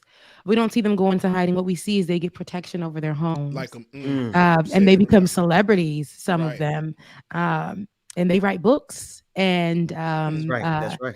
all of those things happen for them. But Lieutenant Byrd was trying to protect all of these people who every day sign orders or laws or back laws and things like that don't protect him. And the day that he's doing his job, he does his job every day, but the day that he's put to the test to show his love for America, to show how he will protect and do what he needs to do his actual job and protect the Capitol. The day he does that. I mean, I'm be honest with you. We pray and protect this brother too. You know what I mean? Because they coming after this man. Yeah. He's supposed to reveal himself. That's why I was like, oh God. I didn't even notice he was a Black man, Ben. I promise you. I did not even notice he was a Black man. But the day he decided to save America, he did that. He's the police officer that did that. The day he decided to do that, he had to back up and be like, I got to protect me and my family. I got to protect myself, even though I chose to protect the Capitol. That was my job. Protect the Let me Congress ask y'all a people. question, and I want to ask the audience a question too, and maybe we'll do it as a poll. How many of y'all think that if these officers, these Capitol Police officers, didn't barricade the door and stop those people from coming in, how many of you think that January 6th would have ended peacefully? You think these people who were banging on doors and assaulting, and it didn't end peacefully, even without them getting into 5 people died. So for all these, the family attorneys of the Babbitt, of Sister Babbitt, who's dead, are like, oh, well, she was not a threat. No, every single one of you is an existential threat to this country. And so this man did what he had to do, but because he protected this country, he now had to go in hiding. He had to go into hiding, and we saw with our own 2 eyes. That's right. That's why I noticed the man was Black. I wasn't worried about the shooter. I was like, that man protected. Didn't even know he was like, I knew he was some kind of security for the Capitol. Didn't know his title. Didn't know he was the lieutenant of the Capitol Police. Okay? Wouldn't have known. This woman, though, we watched her continuously climb, barge, forcefully, unlawfully through a window drawn on her that Still they coming broke to get in. Through a window that they She broke. didn't think she was going to get shot because he gave her warning. He gave her warning, back up, back down, whatever. And she continually said something like, it's my right, whatever she was saying to him as she proceeded to break in to the Capitol. Yep. No. And then, I don't know if y'all realize, Kev Z said in the chat, and I'm just realizing it now, once again, Black people come in and save this country. Every time. That whole line, if you really think about it, the majority of the officers that really did something you really hear about, they were all Black. And it sucks because a lot of these officers that were involved in that now Yeah, I'm looking at the screen too. Like, what was the B-roll? Sorry, I was about to be like, I changed it. It's good. It's good. It's yeah, I was trying to do it without y'all noticing. Go ahead. Yeah, right. But it's messed up because a lot of these officers, I think it's up to two or three officers that have committed suicide that were there at the Capitol building that day. Wow. And it's just like because the country's not doing anything to help them, to protect them or do anything. Yeah. Wow. Yes. There's Just nothing, y'all. Leaving them for dead.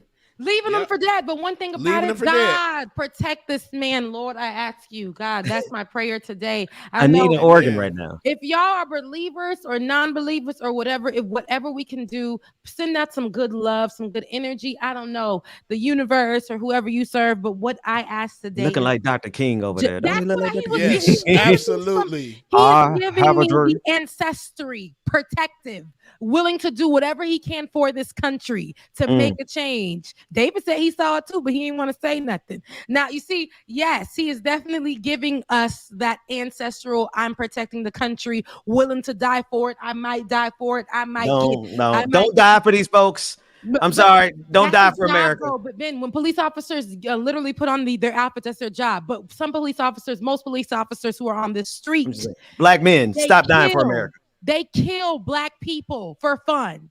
They're not willing to die. They rather kill you because you black. This black man literally, because those white people saw that he was black, they would not say his life mattered. Blue lives don't matter. They don't. Mm-hmm. They don't. Not when they're black. Because they saw he was black. Ooh, you said that. That's why we say black people. I got a black friend who got on. He got on Jay-Z's internet.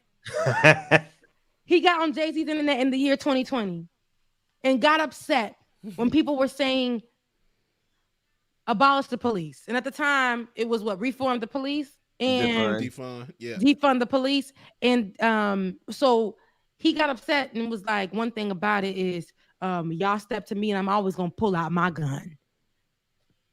And we're like, okay. You're a black man. You just got on the police force like 2 years ago, buddy. You were literally a drummer at a church 2 years before that. Dang, God, what's wrong with being a drummer? No offense. No offense, but for shout out to all the drummers who ever played with me in the past. Go ahead, Rebecca. For you to do all of that there, and then he said, I don't give a damn. Blue lives gonna matter to the day I die. You could die tomorrow. Those men that are serving next to you, right? The police officers. A black man said that? Oh, a black Haitian man. Haitian man. And he literally told everyone that he will whoop their ass. No, he did say that. He said that I will fight all of y'all telling me that blue lives don't matter. Blue lives matter, thin blue line, all of that. And I said, this is the same man about 2 years ago who was in that protest for Corey in Palm Beach. Oh, he was there? Yes, he knows him. But he say he gonna beat our ass because we say defund the police. Same person that doesn't understand that black lives, because when you put that suit on all of a sudden and you feel like you have that camaraderie with these white people or with this, and I can't say white people, but with this system, because when the police thing, it's some kind of system that once you get inside of that thing, it's almost like you have to follow that law. It's like it's like me when I went to like an all-white school. I had to act and be just to make sure that I'm protected and make sure that they saw me and I would be able to fall in line with them and fit in. But I had to realize I'm never going to fit in. This was not the norm for me. I was the person that will be called a ER on the street by the parents of these same kids. I couldn't go into I couldn't even go into some of my white friends' homes without like taking off my shoes or whatever. Not because it was polite, but because their kids are walking in with their shoes on, but they believe that I would be bringing some like blackness or something like into their home. Rebecca, I just want to say a couple things, Rebecca, because you saying Sorry. No, you're saying I mean, what you're saying is so true. I just want to add to it.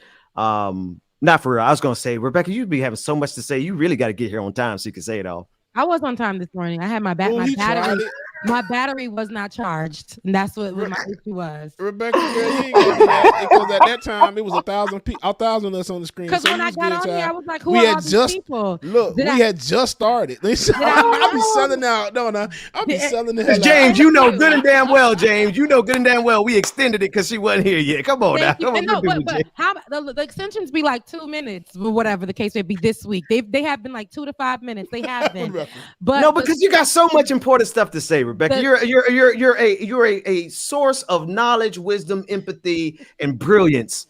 And we're out of time. What y'all tried to do on today's show was cut it, and I and I love Pascal. I said it in the chat. I accept you. I'm trying to go, yeah. In like it or not, but you too, David. What y'all tried to do was get. Hold on now. What y'all tried to do was give the stories that were cute, but I did drop some stories that I really wanted to talk about today. And those important. Thank you again, because I wanted to lead today with the eviction moratorium, because that's the most important story in the country right now. There's going to be a lot of homeless people in a few days because of that decision. So thank you for covering that. I just hope not. And I thank just you, really David, hope that it goes good. I hope so too, for sure. And thank you, David, for always, when I don't drop stories, you always have stories for me. So don't feel like I'm coming for you, because you always hold it down. Okay. You always hold it down. Now, see, sister, if you would do what you are required to do by the universe and by our ancestors, we would not need a white man to come in and insert himself into our conversation. I like our white man, because he allows me to get my job done after this too and get some rest in the morning. So thank you, white man. I love that. I want your thoughts on Not two Rebecca things. thinking the white man on the street. Clip that portion. All right. So, did you guys see the PlayStation Fortnite MLK thing that they're doing now? No, it looks. I don't know if I want to see that. What the hell? I won't know. It's supposed to memorialize or let you be at the march, apparently, and I don't know how I feel about it. I want to know how you guys feel about it. It's short. I haven't heard about it. Okay, and since we're already gonna be dinged for the other stuff we've played today, I want to play it now. Okay. Let's see what you guys think. It's Fortnite. It would be fatal for the nation to overlook the urgency of the moment. Now is the time to rise from the dark and desolate valley of segregation.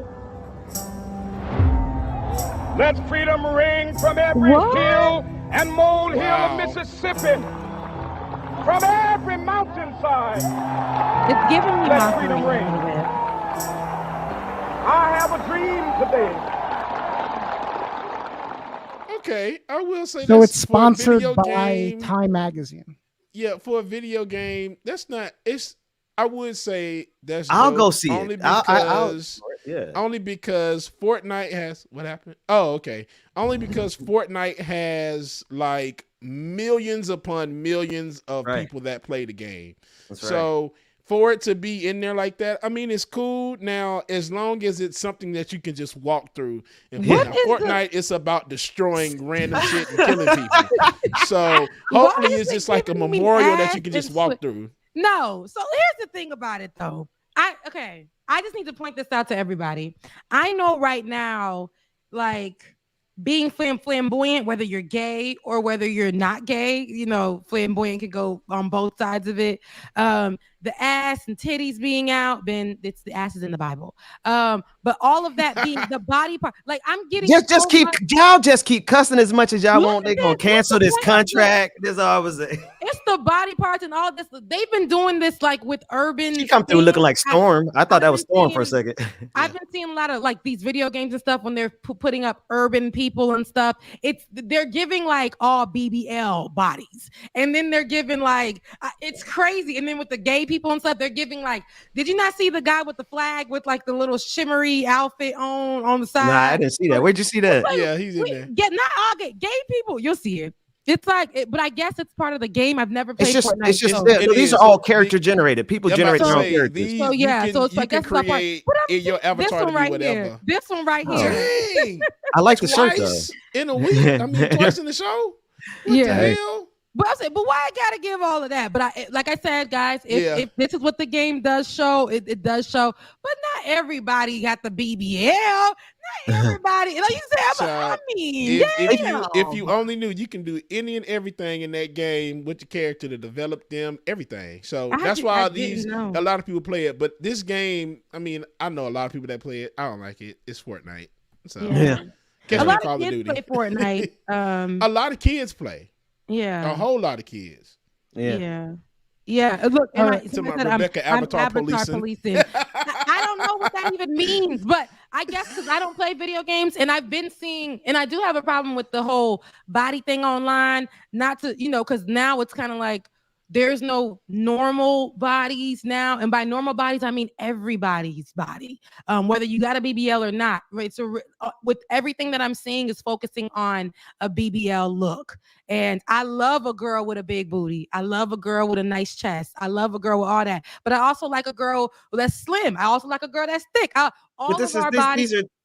So you're saying that the images are just conforming to that problematic side of the internet? Because I'm focusing on booty instead of the message. I'm looking at it like, and maybe that's okay. I see. I guess they're cartoon characters to me. I guess they just didn't really care. I just thought that one looked like Storm right there. She does. She looks great. She looks great. So what I'm saying is not that. I'm just saying like, it's not giving to me like that.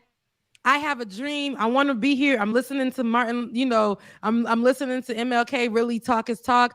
I feel like it's almost in this is just me. So don't beat me down. I don't know Fortnite. So that's my disclaimer, because I know y'all will come for me, and that's okay.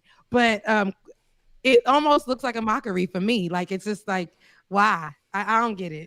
I was trying to figure out. I couldn't get the vibe of it. That's what I was trying to figure out, and that's why I wanted you guys to speak on it. Pascal is about to go live, so I want to play this last thing, and then we can go out. Wait, the last thing that I want to be played is the guy at the front of the the White House. That's okay. Yeah, we'll do this right after this. Okay. Interesting. The black people in August 2021 is not the Rona. It ain't racism. It's milk crates. You know them things they carry milks in back of Walmart. Yeah, them things. That's the most dangerous thing, because for some reason, niggas is jumping off milk crates because they think they invincible. I know that you think you can do whatever you want, and now y'all call it the Hood Olympics. No, we ain't about to get this no damn cute ass name. This ain't about to be the Hood. No, the Hood Olympics is let's see who can get away from the pit bull the quickest, or who can make the best Kool-Aid to give people diabetes. That's the Hood Olympics. This right here is just idiotic. With the challenge of who could die the quickest? Is that what we doing? Yeah. 12 out of 10 people crack their necks. Everybody that do this challenge taking 10 years off their damn life. Some of y'all couldn't even pass geometry, but y'all ignorant asses was able to put a pyramid scheme together out of some damn milk crates. And then I started thinking, where all these milk crates come from? So it makes me think, okay, back in the 70s, Ellen Hoover, the damn FBI director, he put cocaine crack in the damn hood. I'm starting to think the FBI put the crates in the damn in the hood so we can crack our own damn necks. And y'all fell for it. Don't fall for it again.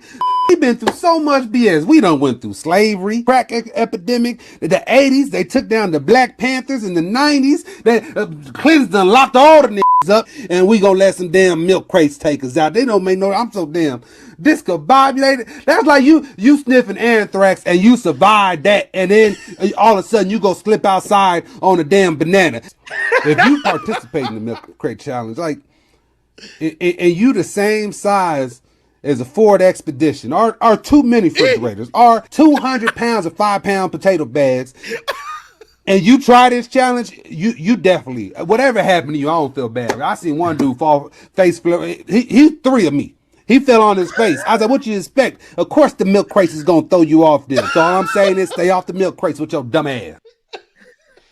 The milk crates is getting crazy, a little too crazy for me at this particular time. I can't watch it. I can't deal with it. I really pray that those people, they don't have insurance. They're gonna stop soon enough. Enough broken bones, enough dislocated shoulders and arms behind the back. People get messed up out there. I was over there in the hood the other day, and they just set it up already. I was like, oh, okay. But it's funny though. It's starting to calm down a lot, because it didn't hit that high point, it hit the high point real good, and then all of a sudden everybody started doing it, and now I can honestly say on my social media, it's disappeared like it had never happened. This is right here. That's when he knew. But so the crate challenge happened, and it's happening, and it's killing people. But this military man was not going to allow himself. It's killing people. It's not killing people yet. Ain't nobody died yet, girl. Damn. Listen, no. This next clip, Rebecca, do it. You having to go to the hospital, a COVID-filled hospital, you just might as well say, okay? Because y'all playing over here with these crates, going into COVID-filled hospitals, knowing you ain't got no insurance, you're killing yourself off. Stop it. Stop it. Let the white supremacists kill themselves off without getting the vaccine, y'all. Come on. This last clip, it tickled my soul. It touched my soul because this Marine. We gotta save ourselves all the time, Ben. That's what you're gonna see in this last clip. You gotta save ourselves. Yes. He had good sense. His good sense kicked in right here. Standing in front of the White House. About face? Nah, I'm gonna head out. You know, and then he walked in so smooth. Like he wasn't scared. F this damn job. That lightness. It's like he heard every one of our grandparents tell him to get your ass in the house. It's struck right there at the White House. He's like, you know what, man? F this job. Oh no! And then watch it, but he's a little shook with his first step. Let it play. He's a little shook with his first step, but then he gets into the sweet. Well, watch it. He's like, let me get out of here. He was about to hit the step, and then watch out. And he was like, man, F that. Smooth. That is not the callback if I ain't seen him in uniform. Hey, the people from Buckingham Palace have been clowning him. I don't know if I agree. I know they hardcore over the Buckingham Palace. You know, the guards that stand there don't move. But if that lightning hit the right way, I think that's a real guard right there. He made sure. Hey, oh no, I gotta save myself because I seen that lightning right in front of me. That's my life. Oh, let me make sure. I put the make sure I put on what we supposed to do. Get about face. And go ahead and I never saw the way he skipped up in that home, that White House, the way he did that little skip. I said he black. He's something. Because he thought about it for me. He said, hey y'all, I'm over on Pascal channel. He got a cowboy hat on. What is this sketch with a white man in a cowboy hat? What you got going on over there, Pascal? I'm sending people there. No, it looks that's good. his that's before he goes live. Oh, that's what he plays before he goes live. Uh-huh. Oh, okay. Okay, so he's just getting started. Okay. Yeah, some whatchamacall clips. Nice. Well, patron party tonight, 9:00. Rebecca, what time are you coming? I'm gonna come very early because I'm out. She got plans tonight. So I got plans are we doing 9:00 or 8:30? Let's do 9. Let's do. What do you want to do? 8:30, Rebecca? I'll be there 8:50 if you say 8:30. So let's do 9:00. Because then you had a conversation beforehand. So and then I could be dressed to go to wherever I'm going. Possibly. You don't need to be going nowhere in the Delta variant. But I'm gonna mind my business. I'm gonna stay in my lane. She's negative, but she's just gonna be, out and not in the streets, but you got your test back. Good. In the cheat streets. I'm just kidding. All right. So those crab legs, the crab legs not tomorrow. The cheat streets, girl. The cheat streets. Hey, everybody who's going over to Pascal show, send them. Tell them we sent you. Tell them Rebecca spared how many minutes? Rebecca spared 2 minutes so that you could go over there early. Yeah, and let her back. I have yet to be. I'm so messy. I have yet to be a Super Saiyan yet. And yes, Ben, it's okay. You can be messy, but this show was going to end when I said it ended. I love you guys so much. Head over to the Pascal show. Tell them that we sent you. Make sure you drop the lions in the chat over there. I ain't sitting. I'm not sitting through this next time. I'm going to let y'all have fun from the audience. That's what I'm going to do. patreon.com/like it or Ben's not. getting lazy. Give us free. Become a Patreon today. Can you let us go? Free. I gotta go teach my kids. Can I go, Rebecca? So you're not gonna go watch Pascal that you sending everybody over to, or you gonna teach? I'm sending him 200-300 people. I think he'll be okay if I don't show up. I love you guys so much. Enjoy the rest of your day. It's Friday. See you at the patron party tonight. Love y'all, minute. We will see y'all this evening. Play a couple of seconds of a song for y'all, so y'all get out there. Y'all make sure y'all mob on over to Pascal Show channel right now, man. Good morning again, Mama and Daddy. Good morning, Q. Love y'all, mean it. Y'all make sure that y'all join over there. We will see y'all tonight. Deuces. Yes, I'm gonna let you know just how much I tell your mama. I tell your papa too. I'm gonna let everyone know about my love. So I really hope you love me too. Yeah, I really hope you love me too.